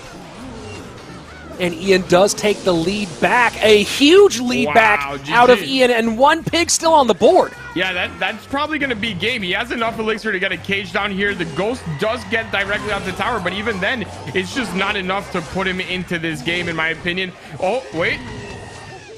Mohamed Light trying to make moves here. The snowball moved the Knight, and the Ghost splash. He doesn't have enough elixir here to get the Mega Knight, so that's going to be game. But that almost got really scary really quickly. Yeah, and that's one of those things. That's one of those moments where you're holding a Magic Archer and you go, why, oh, why don't I have a NATO? So it so often turns that Magic Archer into the secondary win condition. Either way, it was the Magic Archer that ended up really driving the offense for Mohamed Light most of the way. Yeah, it was. It was 100% that. And, I mean, it was a pretty even match. I feel like there was a couple of moments, though, that it really just came down to the lightning. It came down to the lightnings from Ian. We've seen lightning lose people a lot of matches, but when you're actually able to get a ton of value out of them and use them in the right moments to not have to sacrifice a full tower on your end because you're so low on elixir, it gives you a huge advantage, and he used them perfectly. I think he used 3 of them all game long, and they were all really valuable. So here we go. Game number 3 coming up in a few moments. I see a lot of you here watching on Twitch. The chat has been active, let's put it that way. And a lot of you guys here chatting back and forth. So let's go ahead, little straw poll here, unofficial, in the chat. Is it Ian taking game number 3, or will it be Mohamed Light? Let us know what you think, and we'll get an idea of the overall view of what's going on here. Now, Eric, we've gone through our first 2 matches. It was Ian taking game number 2 with this Royal Hogs Lightning deck. Of course, Mohamed Light with the great cycle play in game number 1. Your thoughts here going into game number 3? I run it back. If I'm Mo, I run it back. I really like this deck. I think he's very solid with it. And he played really well against a deck that had a lot of good answers to it. He had Cage, he had Royal Recruits, he had Zappies, he had Lightning. Flying Machine was a big factor in that as well. So I think if I'm Mo, I run this same deck back. And if I'm Ian on the other side, the only issue I see if he does want to go back to something like the RG is that Ram Rider is going to stop it fairly easily, as well as, you know, if Mo wants to play overly defensive, he has a lot of good responses for all of that. So I am actually, of all the different sort of straw polls we've done, I'm seeing one of the more even ones for a Mo matchup here in the chat. Of course, Mohamed Light getting most of the votes, but I'm seeing a lot of Ians coming. I'm seeing Hesse Boy voting for Ian here. I'm seeing Aqua Hedgehog voting for Ian. Sauce or Loss, no, went for Mo. Beery going for Ian. So a lot of people going for Ian here. And of course, the majority, though, are calling Mo in this moment. Look, if I was in the chat and I was doing the straw poll, I'm calling Mo. Do I like Ian as a player and as a person? Absolutely. Am I friends with Chasmac and I like CMG Gaming? Absolutely. But Mo is Mo, and I don't bet against him. So we'll, of course, get that in a few moments. Now, we have to wait for them to get their decks ready. And just a fun note from our side, we do have the 2 most intractable deck pickers in all of Clash Royale. Ian, known for taking his time, and Mohamed Light the same way. So I hopefully we'll be getting started in a few minutes, but if these 2 had their druthers, we might not play this game until tomorrow. Yeah, absolutely. If you have to go to the bathroom, you have to drink some water, you know, maybe cook a full dinner, maybe even go out to a restaurant, you probably have time right now. But they've gotten better. They've definitely gotten better. They've been a lot quicker in lately, and I think it does have something to do with, you know, forfeit here and there because of time. People aren't as lenient with it anymore. So it's definitely, I understand it a little bit more for Ian as he's getting used to competitive, right? He hasn't lived the CRL experience where we would sit there in the back room, we get the iPads, and, you know, it's like, boom, 5 minutes, the whole team has to input all their decks. You got to come ready for it. And that's something that you learn. It's not easy to go from being in your room relaxed to having 10-20 minutes to do whatever you want, to think about it, to just straight up going match to match to match. So here we go, game number 3. Ian might be going back to that Royal Giant deck that we saw in game number 1, and yes, looks like he is with that Dark Prince, and Mo bringing the Heal Spirit in to this Bridge Spam variation. I like it. I like the Heal Spirit. I think in the right hands, it creates a ton of value, and we just saw it for the first time, and he's actually going with Archer Queen instead of Golden Knight. That has to be because of the use of the lightning. Go ahead and go invisible. There you go. And he doesn't get the value that he wanted out of that Heal Spirit, but you saw the intention. If it would have just caught one bat, it would have not only made it easier for the Archer Queen to retarget onto the Dark Prince earlier, and that was a close call on that Dark Prince. And Ian going here, I looked like it was going to be that RG deck again, but instead going with a minor cycle variation. So very interesting choice here out of the American in game number 3. Yeah, very interesting. It's always a risk playing something that you know your opponent is the best in the world with, right? When you're playing with something like Minor against Mo, it is a risky thing. He knows what he can and cannot do and where the value lies in a deck like that. It's the same thing about playing Mortar against someone like Lapo, right? You need to be very careful in the sense that they're not going to mess up where you need them to, because they play that same exact thing. And that's a good way to put it. Not going to mess up where you need them to, which is a really critical note here. Now, one thing we have not seen a ton of today is the AQ, and we've seen a lot of lightning because of how popular the Archer Queen is overall.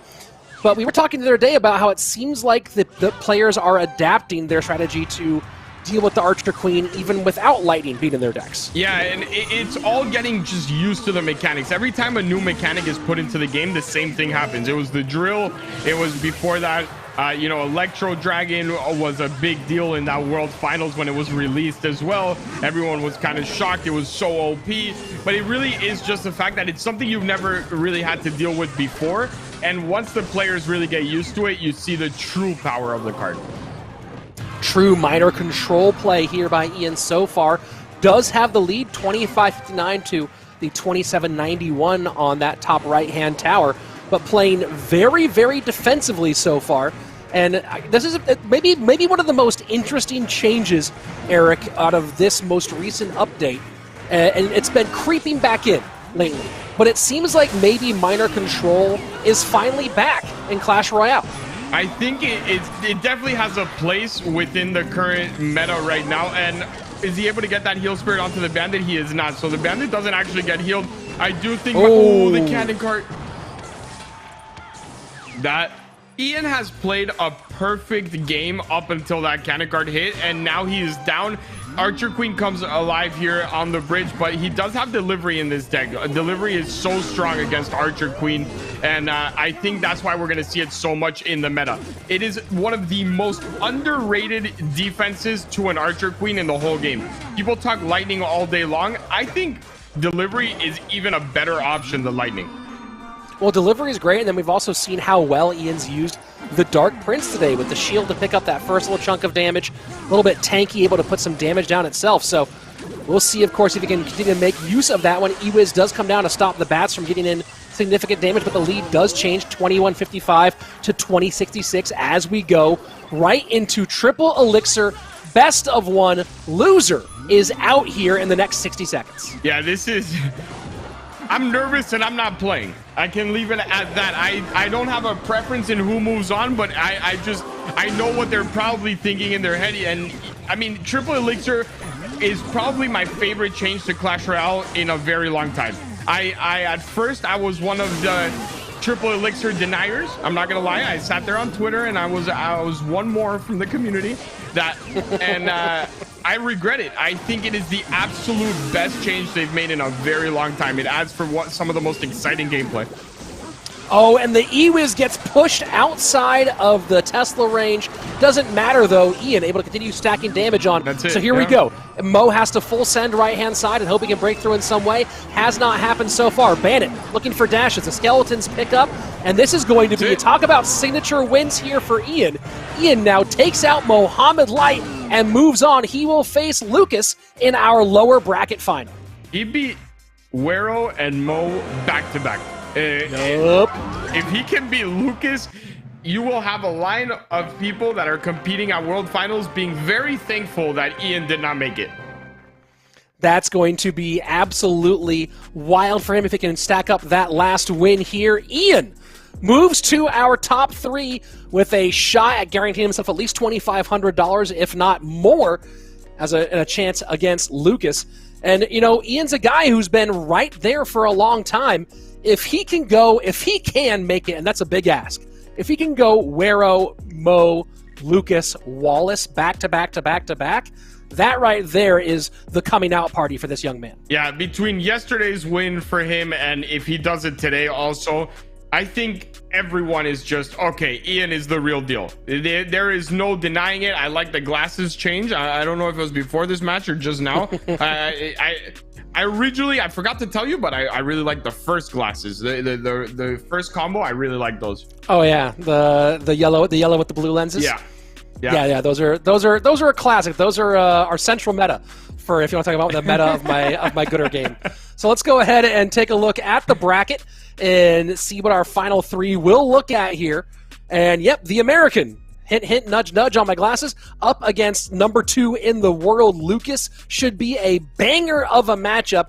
The winner goes on to face Wallace, who has a real shot at not just winning here, but of course going on and being a big heartbreaker to a lot of people at CRL World Finals, December 3rd through 5th. Marking your calendars, by the way. Clash Royale Esports, the 2021 year and season will end with an amazing event, 3-day event of competitive Clash Royale to assign the $1 million plus prize pool with a $200,000 grand prize, and 2 of these 3 players are in the mix for that championship. Yeah, they sure are, and they are top contenders for it. This is the first, I mean, early on in the Royale Masters, not every pro player was playing in it, right? Not every single World Finals qualified player was playing in these qualifiers. When they look back on this and they realize they missed a shot at a 2-day weekend of champions and understanding how they play in competitive and using them, they are going to regret that, because this is a big edge given to people like Mo and Lucas and Wallace. It is one thing to practice, and then it is one thing to compete for $5,000 for first place and be able to experience champions in this setting. So this was a big boost regardless of who wins for both of them. So, and of course, now we do have to take a few minutes as we give Ian time to reset, as he has to run this full-on gauntlet. Coming up next for him is Lucas, and you know, we've talked a lot about mentality heading in to this CRL World Finals, and we have 3 players here in very different directions of their career, right? Lucas has been the top player in the world at times before, is currently one of the top 2, and you can argue whether you think he or Momo is the number 1 player in the world right now. But you talk about mentality difference. Ian is on the come up. He's kind of playing with house money to a certain degree. Wallace seems like he is a brick wall. He's a guy who celebrates hard, but doesn't seem to let the stumbles get in his way. But it does feel like Lucas might be the one who is maybe the most tiltable of the 3 players that we're seeing here at the moment. Fair. I don't know Ian all that well to make the Ian decision, but there's no reason Ian should tilt. He has nothing to, he's already exceeded expectations, right? Everything else is a bonus now. You came in here, you were in the lower bracket since round 1. You won against Magma, you showed up, you beat Wero, you showed up, you beat Mo. Everything is a bonus. You have nothing else to prove to anyone. You won yesterday. It has just been a phenomenal weekend for him. And I think, like you said, Wallace just doesn't really, it seems like he enjoys winning a lot, but the losses he takes as a learning experience instead of like, wow, I just lost. And that is a big thing for tournaments, especially when you're sitting at the winner's bracket. And if you lose, you have to go into that bracket reset. Having that type of mentality is a big advantage to someone where, you know, they're a little bit more tiltable. They lose that first one, they get in their head, and then it could all go downhill really quickly. And that's a big point here, right? It's one of those things where I feel like of the 3 players that we have here, of course, Wallace is the one who has the life to give if he does end up losing the first of that Super Championship. But he also seems the one who'd be the least mentally affected by losing that first one. Whereas here we go into our first BO3 as Ian's taking time to prepare his deck. Lucas has been able to sit back and watch this entire time. And one thing I will say about Lucas, as we've gone through this tournament, it does seem like the analysis on the side of Lucas has taken a big step up this weekend. It sure has. I think he's dealt with a lot of weird deck choices early on this year, mid this year, and I think the past month in general, I don't know if he's working with a new analyst, if he changed the strategy on his analysis overall. It has gotten a lot better, and it is definitely the right time for it to get better. Mortar here for Ian to open up against Lucas, who picks things up with the Goblin Cage. We'll see, there he goes, the Knight to make sure that the Mortar does not transfer over onto Tower. And looking like Graveyard here for Ian, and maybe Graveyard the opposite direction for Lucas. Yeah, if I'm going to go Graveyard, I always like the Mortar one better. I think for the current meta, it's just very strong. I like the Snowball there. That was a beautiful Snowball. It takes out the Archer Queen to the other side and allows the Mega Minion to handle everything needed there. And we spoke about this a little bit yesterday. Cage has emerged as one of the best defenses as well for the Archer Queen. So when we originally originally saw the Archer Queen, it was like, I cannot defend this. And it's because people were just using regular troops to defend the Archer Queen. They were going down. As it evolved, it's okay, lightning comes into the meta, delivery comes into the meta very strongly, and cage is super strong last minute answer as well. Well, Latak in the Twitch chat here made a note earlier that you mix up the nerf to Archer Queen plus everyone getting used to it, and she's taken a pretty big hit in her stock overall. Yeah, it's the way Clash has always played. Whenever a new card is introduced, they usually are strong. I'm not going to say that they're not strong, but it's also the combination of people. It takes time to adjust to a new mechanic. It's just the way it is. When your brain works in a certain way where you're so used to a specific mechanic and then that completely changes, it will not be an instant transfer over. That's a nice activation of the Archer Queen ability there by Ian, knowing that he was going to either force out more elixir from his opponent or be able to get just enough in for some Archer Queen damage, and more importantly, protect so that mortar would get there as well. So nice work as Ian takes a pretty significant lead, 1842 on that right-hand tower for Lucas, and so far, Ian has not taken a lick of damage in either lane. I don't know what Ian had for breakfast, lunch, whatever he had today, but it seems like he is just on another level today. The Ian from yesterday and the Ian from today are two completely different players. Delivery comes in high to set the line and hold here against this graveyard push, and does a fairly good job of it. Fireball has to go out against that magic archer who just shredded that left-hand tower. So Ian building a pretty significant lead as we go closer and closer into sudden death. Yeah, this is getting very scary if you are Lucas here, because you're not even able to get any damage. He was able to set up a push, if I'm not mistaken. It had a Mega Minion, a Cannon Card, a Knight, and a Graveyard, and he was not even able to cut down the lead to half of what it was. He got some value, but nothing really substantial. He's going to delivery onto this Cannon Card, takes out the Archer, just answers everywhere from Ian here. And the Cannon Card is on the cage as well. Wow, that's absolutely huge. Pig's going to come in, get a lot of extra damage, not to mention the Cannon Card's going to go to work on that Goblin Brawler, Archer Queen down as well. And the pile-on here in the left-hand lane continues for Ian. Yeah, and he doesn't even have to use the ability because the Cannon Card was actually... Oh, that's on tower. Wow. Yeah, the ability was actually not having to be used because the Cannon Card was tanking for the Mega Minion as well. So it bought enough time there, and Lucas says, I've had enough of this matchup. Go ahead and take it. Let me try and bring it back next game. Yeah, that's the power that Ian's playing with right now. Great selection here, but also just playing it cleanly. And you saw a couple of moments where if he had just not sequenced things just the right way, he might have get up a connection with the Cannon Card, ends up not doing it. He is, I see Lord Baelish in the chat saying right now he's dialed in, and that feels like the best way to describe Ian in this tournament. Yeah, he is. He's 100% dialed in. There is no doubt about it. Like I said, Ian came today with a different mentality, a different play style, just a whole new set of confidence compared to yesterday. Yesterday, Ian was a little shaky in the first round that he played. If we're talking, full honesty, he was shaky. His match was not impressive, and today he showed up, and I mean, he's making it seem pretty easy against the top players in the game. Yeah, but talk about difficulty. He still has to close out here against Lucas if he can. Has to win one more against Lucas, and then would have to go beat Wallace twice to be our Royale Masters champion. Now he's in the kind of form where he can do it, and we've talked a little bit about this, Eric, about top ladder players and how they convert to being CRL pros. You've been a person who's done it. Your countryman and former foe Trainer Luis has also been a big proponent of going on and turning ladder players into competitive players. It seems like the mentality of the ability to deal with the stress and avoid tilt to be a top ladder player, that seems like it translates very well if you can diversify your deck pool the way that Ian has. I'm going to say just straight facts here, and some people will like it, other people won't like it. Top ladder players are 10 times more mentally strong than just straight competitively bred players. It is what it is. They deal with a lot more. They deal with a lot more public. They deal with a lot more snipes. They have gone through the stress of, I lose this game and I'm not dropping from first to second. I'm dropping from first to 12th, and I played for 30 days straight.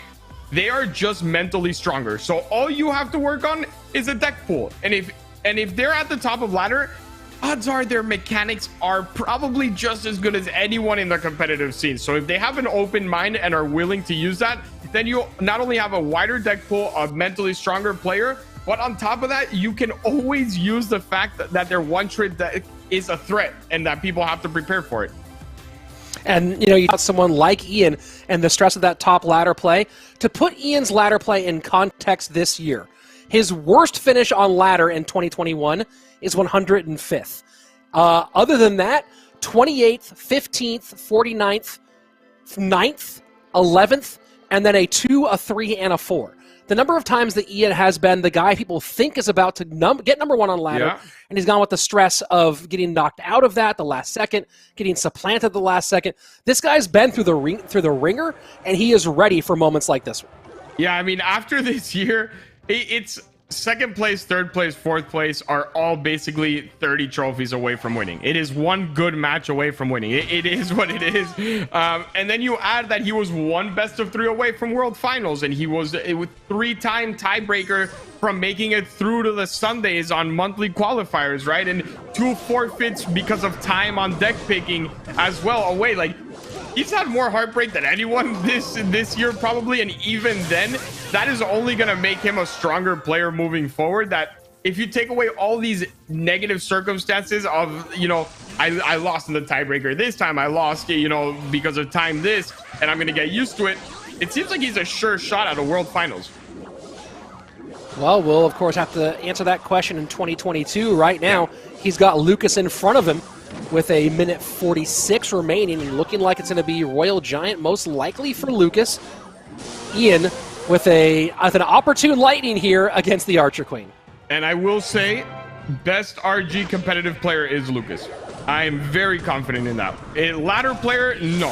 He is not the best RG ladder player in history. The best competitive RG player is Lucas. For at least since last year and this year, I strongly I stand by that, and he is very dangerous to play against in this type of deck. And Lucas Ian feels doubling, it. yeah, Lucas doubling down right here. Has plenty of elixir to contend with the Archer Queen. That is so tanky. That Golden Knight just ate up the whole ability and got a shot on that Archer Queen as well. That is I never really saw that clean interaction where none of them were taking damage and they were just both put down. I didn't realize that he not only lived through the whole ability but was actually able to hit the Archer Queen with some damage as well. Mega Knight sets it to the right-hand side into the AQ lane. It is the advantage right now, damage-wise, for Lucas. 1594 remaining on Ian's right-hand tower as we are 30 seconds away from sudden death. Yeah, and a nice pull here from him just to make sure that doesn't connect. But look at the... Wait, he doesn't have anything for this Ram Rider. He's going to connect, and it's going to do a ton of damage. And either pull here is bad for him. There was no win with that pull. If it pulled the Ram Rider, that Goblin would have probably got a ton of damage on, and if not, it was just another hit for the Ram Rider, and he's back in it. Wow, what a crazy set of interactions to keep that Fisherman from getting involved with the Ram Rider. Lucas going for a King Tower, can't get it done. Yeah, he might go ahead and Lightning here. I think it's a smart Lightning. Try to get that Mother Witch off. There you go. If that Archer Queen... How did that live? I thought the snare was going to be enough to take care of it. Apparently not.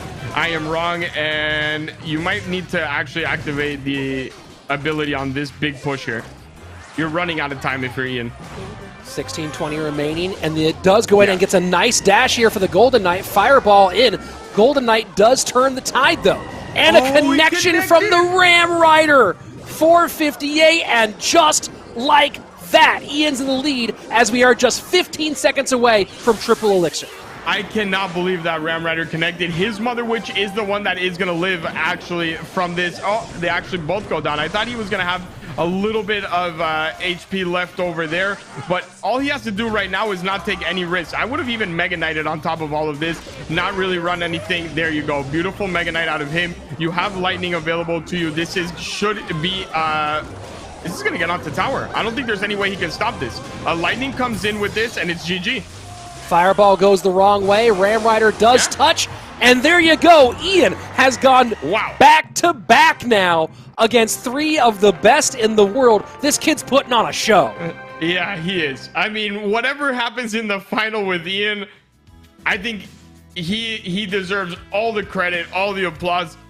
Look back on any tournament road, and it's never this difficult. You started off against, Magma is not at the level of these 3 players, but he's still a great player. And then you go through and you go Wero, Mo, and Lucas back to back to back with no time really in between matches to, just sit there, relax, and not do anything.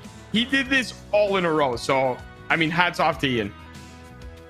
And no matter what happens from this point forward, $2,500 in the bank here for Ian. He has to beat Wallace twice. Wallace is the winner's bracket champion, and that's going to be a hard task. But no matter what, Ian has shown a lot today, both in analysis and in gameplay. This has been fire. And look, you can talk about matchup, talk about all those different things, but beating Wero, Mo, and Lucas back to back to back, that's not an accident.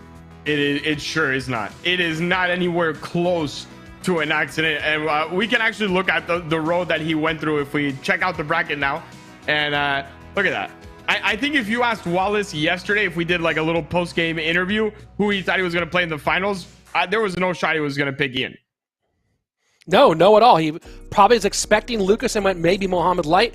But either way, this is going to be a fascinating matchup against, 2 players who maybe have, you could say, have similar trajectories, who were both top-tier players outside of the pro scene in that semi-pro arena in areas outside of CRL, who both kind of maybe overcame expectations and found themselves in the upper tiers of Clash Royale. Yeah, it's crazy to think that both of these players are still within the start of their career with how talented they are. Wallace is in year 2. It's not like he's been here forever. He's in year 2 of his pro career, and this is year 1 of Ian's. This was his rookie season. First season for Wallace, makes it to the World Finals, has an incredible year as well, and now he's back to World Finals again.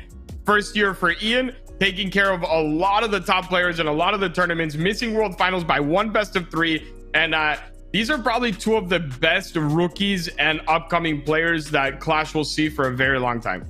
Yeah, I mean, there's certainly no question there. And how did they get started? Well, Wallace used to jump into any tournament he could find, including my weekly open $100 tournaments I used to run back in some of my streaming days, right? So you see Wallace doing that thing.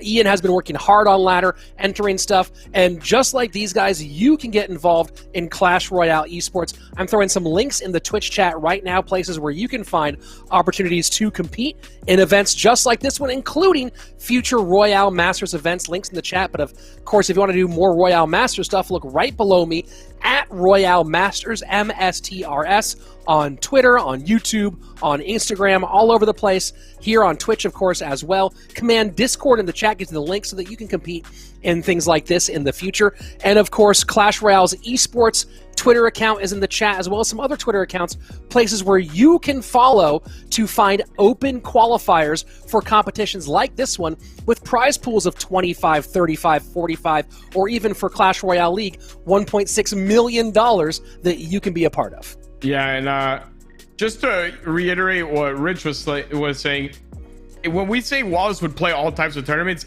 it was literally every tournament. Yep. You would look at any tournament running on any day. It didn't matter if it was hosted in English, in Russian, in French, Portuguese, Spanish. He was there. He was there and he was signed up. And that's how you make it to where he is. You got to go the extra mile because there are thousands of players looking to be in that position and very few players actually make it. So if this is what you want, if you want to succeed and you really want to make it to that level, follow all those links, get involved in anything. And if you see a tournament where the prize pool is $50, it is still worth it. It is still a good decision to play and practice. Back in when I used to play in 2016 and we had our team of 7 people, we would play for $50 divided by 7 people. It wasn't $50 each. And those, when you look back on it in history, it was Surgical Goblin, it was CMC, it was Trainer Chris, right? It was all the top players that from history were in there playing for $50. So don't feel bad if you're not winning $5,000 right off the bat. You got to work your way up. Yeah, the number of current pros who are making thousands of dollars playing competitively, who I personally PayPal'd 50 or 20 or 30 bucks as they won tournaments, right? That, and one of those guys we're seeing here in this final in Wallace. And I know a lot of you here the majority of you are watching here on Twitch. When this stream is over, check out Clash Royale in the Twitch feed. Go look at what's happening right now, because almost every day there are a ton of streamers who are hosting open tournaments that are just here available on Twitch. Some do it regularly, weekly. So there's so many ways for you to prove it. More important than anything else, go and find out maybe you are just as good as you think you are, and you could be here competing for this big dollar next time around. Yeah, I mean, someone's going to walk away with $300,000 from Clash this year, you know? Like, yeah. It is a pretty crazy amount. So I'm not telling you, don't go to school, don't do this. Stay in school and do everything. I was in college and all of that back in my day. But if you really do feel like you're good enough and you go into these tournaments and you do well, dedicate some time to it, because it is a great opportunity right now. And here we go with our first championship, Wallace, who was our winner's bracket champion, up against Ian. Of course, keep this in mind, folks. Wallace merely has to win this best of 3 to be our champion, because he's the winner's bracket champion. If Ian wins this best of 3, then they run it back and do it one more time. So Ian has to win twice to claim our crown. Yeah, Ian, I mean, I'm not even going to say he has a tough road, because he just went through Mo, Lucas, and Wero. So what am I going to sit here and talk about Ian having a tough road in this final when he's already had the toughest road you can have in any tournament? This is a tough road, even if this was World Finals, right? Like, this is what you expect out of something like that. So if there's anyone that can do it, it's definitely him. But I am going to say one thing. I'm questioning also the burnout, right? You just played 4 straight sets against the top of the line Clash Royale players. You've had to analyze, you have to pick decks. At what point do you actually get a little bit exhausted yourself? Well, you know, that's one of those places where being a ladder grinder comes into effect, right? Yeah. Ian is so used to playing like hours upon hours, spending a full day just doing that ladder grind, trying to push for top 10, up for top 1. So that's certainly a place where I'm not super concerned about fatigue. The other aspects, the analysis might be the question. And as we're talking about that, Ian going with a totally different direction than we've seen so far, coming out with double spawners in this matchup. Yeah, and it's an odd choice because it's worked so well all day, right? Why change it up now? And this is not just a regular change up. This is completely out of what Ian likes to play. This is nowhere near his comfort. That dash actually, you see, I felt like that should have dashed. That should have done the 2-troop dash. It didn't. Somehow it was out of range there as well. That was almost too late there. This Archer Queen is going to go down. And does he line it up for a couple of hits? He does get one hit. This second one just misses though. Poison value as well on the Goblin Hut. And the, wow, Royal Ghost gets all the way in for 2 big-time shots as well. Yeah, and he's going to try and take some advantage of these Spear Goblins with that Mother Witch. Very smart play. And Wallace picking up where he left off yesterday. Everything working in his favor right now. I think he's playing a really smart game here. Should not dash with this. Just let it go. And I didn't even see what got lightning. I'm not going to lie. That was the Magic Archer got lightning. And that's why we haven't seen the Magic Archer dealt with too much yet at the bridge, besides by the Archer Queen, because lightning was the option. And obviously a -2 trade isn't ideal if you don't have to spend it. Yeah, and the good thing here for Ian is he just forced out a poison without either of his huts, but both huts now away from Ram Rider range. So what do you have to stop this? Absolutely nothing, and that is a ton of damage on the board for him. If you had that Magic Archer there and he could have lined it up for the Mega Knight, that could have been a really bad position for Ian. He is luckily he doesn't have it, so he survives a little bit longer.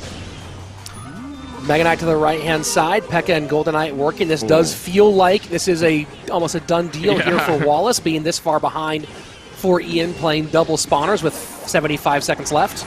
Yeah, it definitely feels like we're getting to the end of game number 1. A nice lightning there. That is a ton of value for him.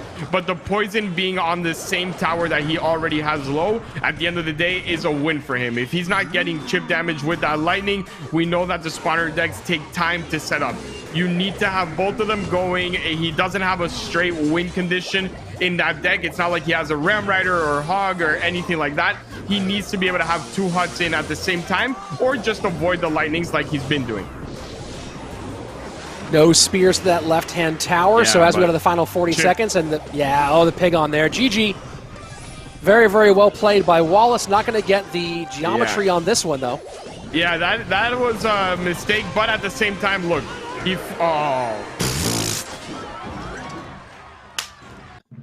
I'm sorry, dude. That I'll never get used to that. That Golden Knight is a maniac.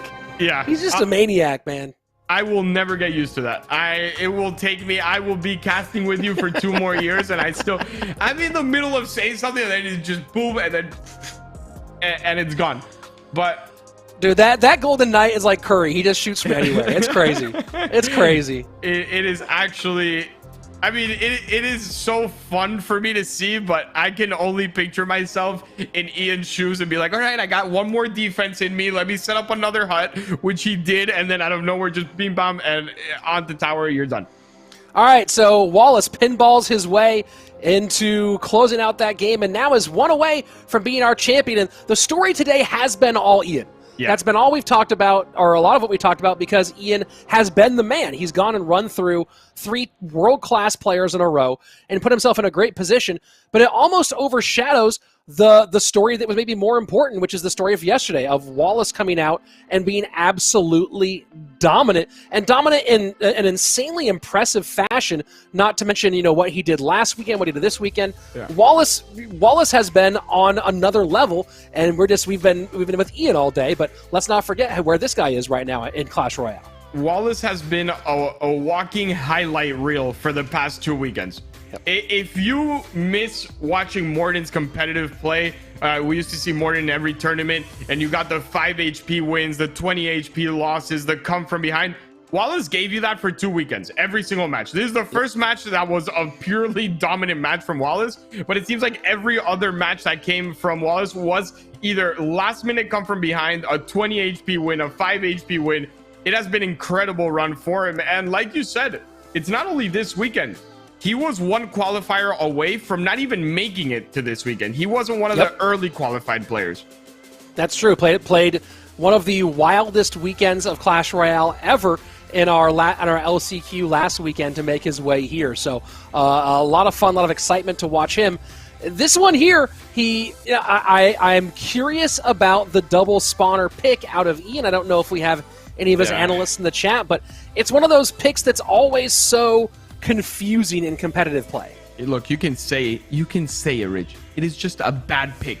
It is a bad pick. You are giving such a talented player. If it was you or me, then it is a phenomenal pick. Phenomenal. We don't have to, we risk the fact that we will never break through, but we also have a chance that, our lack of ability is made up for by two huts and a Mega Knight. But you are giving someone so mechanically skilled that can make so many plays, who just beat someone like Mo with Minor, and you're taking all that ability away from him and just setting him up with huts.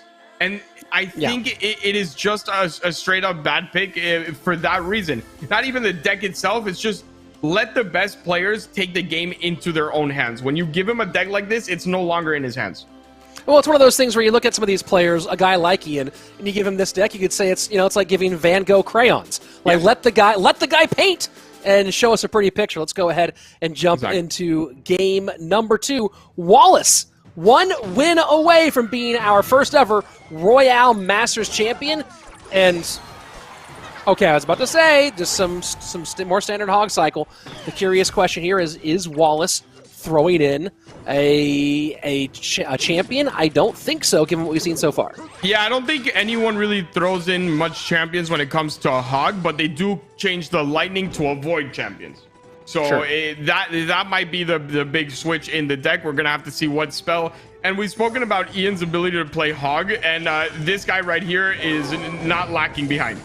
He is so good with hog EQ as well. And I think it might come down to the fact that, maybe his practice partner was that guy that for 2 years was probably one of the best 2.6 players in the world in Lucas. So that might have helped him progress in the hog category. Yeah, it's one of those interesting things, right, where I think one thing that casual players, you can play, you can practice, you can play against great players, but these players not just practicing and playing, but talking craft, talking and breaking down interactions and talking about matchups. That conversation, that high-level conversation about the game, such a big difference, and that's part of why you see country-based momentum to a certain degree. Right? Why you see so many players from one country all kind of rise at the same time, because they form that unit and are able to talk at a deep level about these matchups. Absolutely, and a nice King Tower activation there by Ian while we talk. You're 100% right. Usually, when you see countries do very well, it's because at that moment, they have more than just 2 players that are really good at the game, right? It's when they have that group of players that are all excelling and they make each other a lot better. That's when the countries become really, really strong. And Brazil, look, Brazil has been like that since day one. And that's a long-standing powerhouse that it seems to only get better as time goes on. And right now, Wallace doing a good job here with this lightning variation. That's been huge to stick that cannon cart in the backfield. Yeah, I mean, look at the damage, and it's all been lightnings. It has been one hog hit, and then just lightning after lightning after lightning. Beautiful. Every single one of his ice spirits has gotten at least all the bats, or the bats and something else. Every single time. So, Ian calling the good game here. Yep. I agree. I think it is going to be a good game. That Valk is actually going to tank for the mortar as well if he needs it to. And now the Tesla's back up for the Spear Goblin. Should tank this last hit, and then it runs out of steam right there. This is why I don't love minor bats variants that don't run a small spell, specifically log of all of them. And that's because how easily that minor bats push is shut down if you don't by a single spirit. Yeah, I 100% agree with you. This hog gets onto tower, and we have a champion. I think it's pretty safe to say, unless something very weird happens here, where these bats become magical and they all turn into dragons, then I think it's going to be pretty fair to say that is game over. Ian, you had a fantastic run. There's nothing to take, you can't be upset. Obviously, you want to win, but the run that he had is just, and that lightning is, adding insult to injury at this point. Yeah, the run from Ian has been phenomenal. Wero, Mohammed, Lucas back to back to back, but at some point you run into a guy who gets the better on that day, and right now it's Wallace, who has been so good this year, and what a way to send yourself in to the Clash Royale League World Finals for 2021. Wallace, your Royale Masters champion, $5,000, a ton of work and great momentum going into World Finals. I mean, what a tournament. What a dominant tournament for him. He was, I mean, I don't even know what to say other than, like, you look at this bracket and Wallace was really unaffected through the whole thing. He made it seem easy, and to really go into World Finals with the confidence that he's going to go up is incredible. And let's take a look at the run so I can more clearly depict everything that we saw from him. But you look at that, and I mean, versus Wero, he made it seem almost flawless. He did lose one, and then he goes up against Lucas and takes a 2-0. And Ian, who 2-0'd Lucas, 2-1's Mo, goes against Wero and 2-0's him as well. He just showed up, and Wallace was like, okay, I got this 2-0. I don't need a warm-up. And this is a testament to the work Wallace has put in. And you guys might be watching today, or maybe watching just this weekend, and going, oh, well, Wallace's route by comparison. Well, the work Wallace had to put in to get here in that LCQ was nothing short of Herculean. So a great championship here for Wallace. Let's look at our final standings on the weekend. First place, your champion, Tribe Gaming's Wallace, walking with $5,000. Ian, the American, right behind him, alongside, right above his CMG teammate, $2,500 for Ian. Lucas in third, Mohammed Light in fourth, so the number one, number two players in the world right there in the top four. Wero, Legolas, Magma, and Goku rounding out your top eight. But the big congratulations to Wallace, who, we talk about this. You mentioned Wallace being your pick for this one, so congratulations. You picked him yesterday to take the whole thing. You take a look at what he did about this time a year ago in December of 2020 when he won the All-Stars Clash Royale event. You take a look at what he's doing now. Wallace, I think, is maybe one of the. It's funny to say it because among competitive players we get it, but one of the more underrated top tier players on the planet.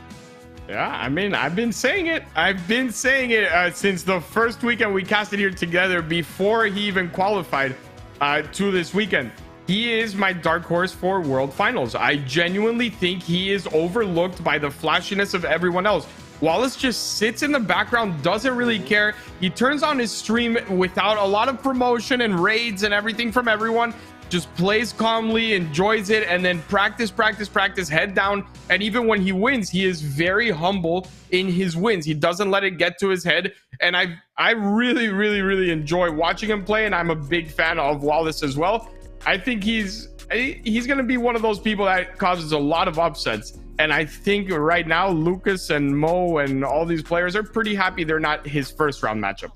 Yeah, well, you'll, of course, see Wallace again at CRL World Finals. We're very close, December 3rd through 5th, so make sure you check that out. You'll see all those players there. And, of course, if you have not yet, I know most of you are watching on Twitch, some of you on YouTube, go ahead and follow or subscribe to this channel. Make sure you turn on that bell for notifications so you never miss Royale Masters in the future for more great competition. And, of course, follow at RoyaleMSTRS,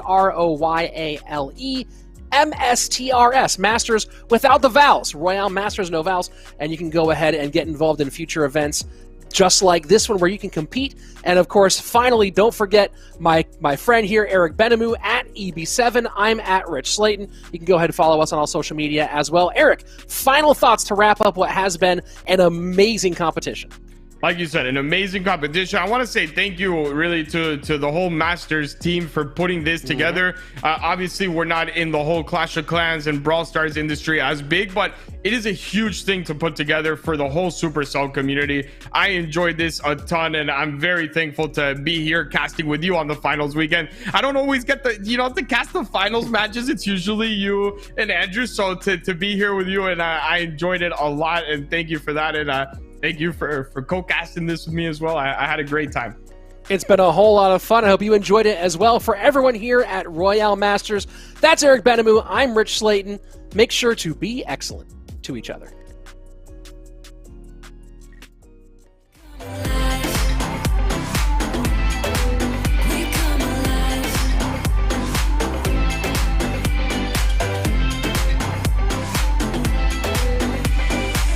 What's your weakness? What's your type? Somehow I wanna know all about you. Deep connection lights a spark. You already know me when we dance in the dark. We're dreamers. We're living. We're dreamers. We're doing this in our own way. We come alive in the nighttime. Something about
young again. No, don't you cry. Just get back up again. 'Cause if you wanna laugh, then live it better. If you want love, then stay together. If you wanna smile, then be forever.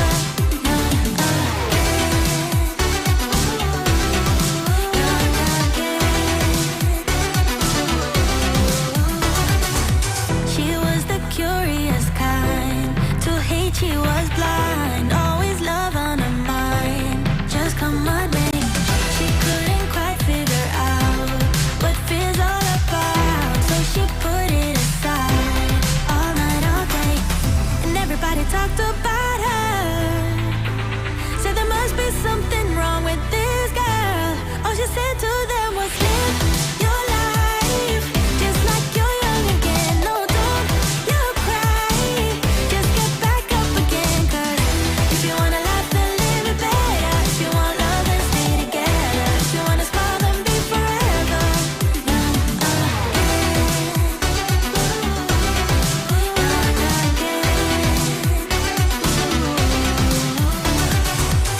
And nobody can make her feel down. She was always smiling from ear to ear, baby. And everybody wondered and frowned. Will she ever know the feeling of tears? All she said to them was live your life just like you're young again. No, don't you cry. Just get back up again. 'Cause if you wanna laugh, then live it better. If you want love, then stay together. If you wanna smile, then be forever.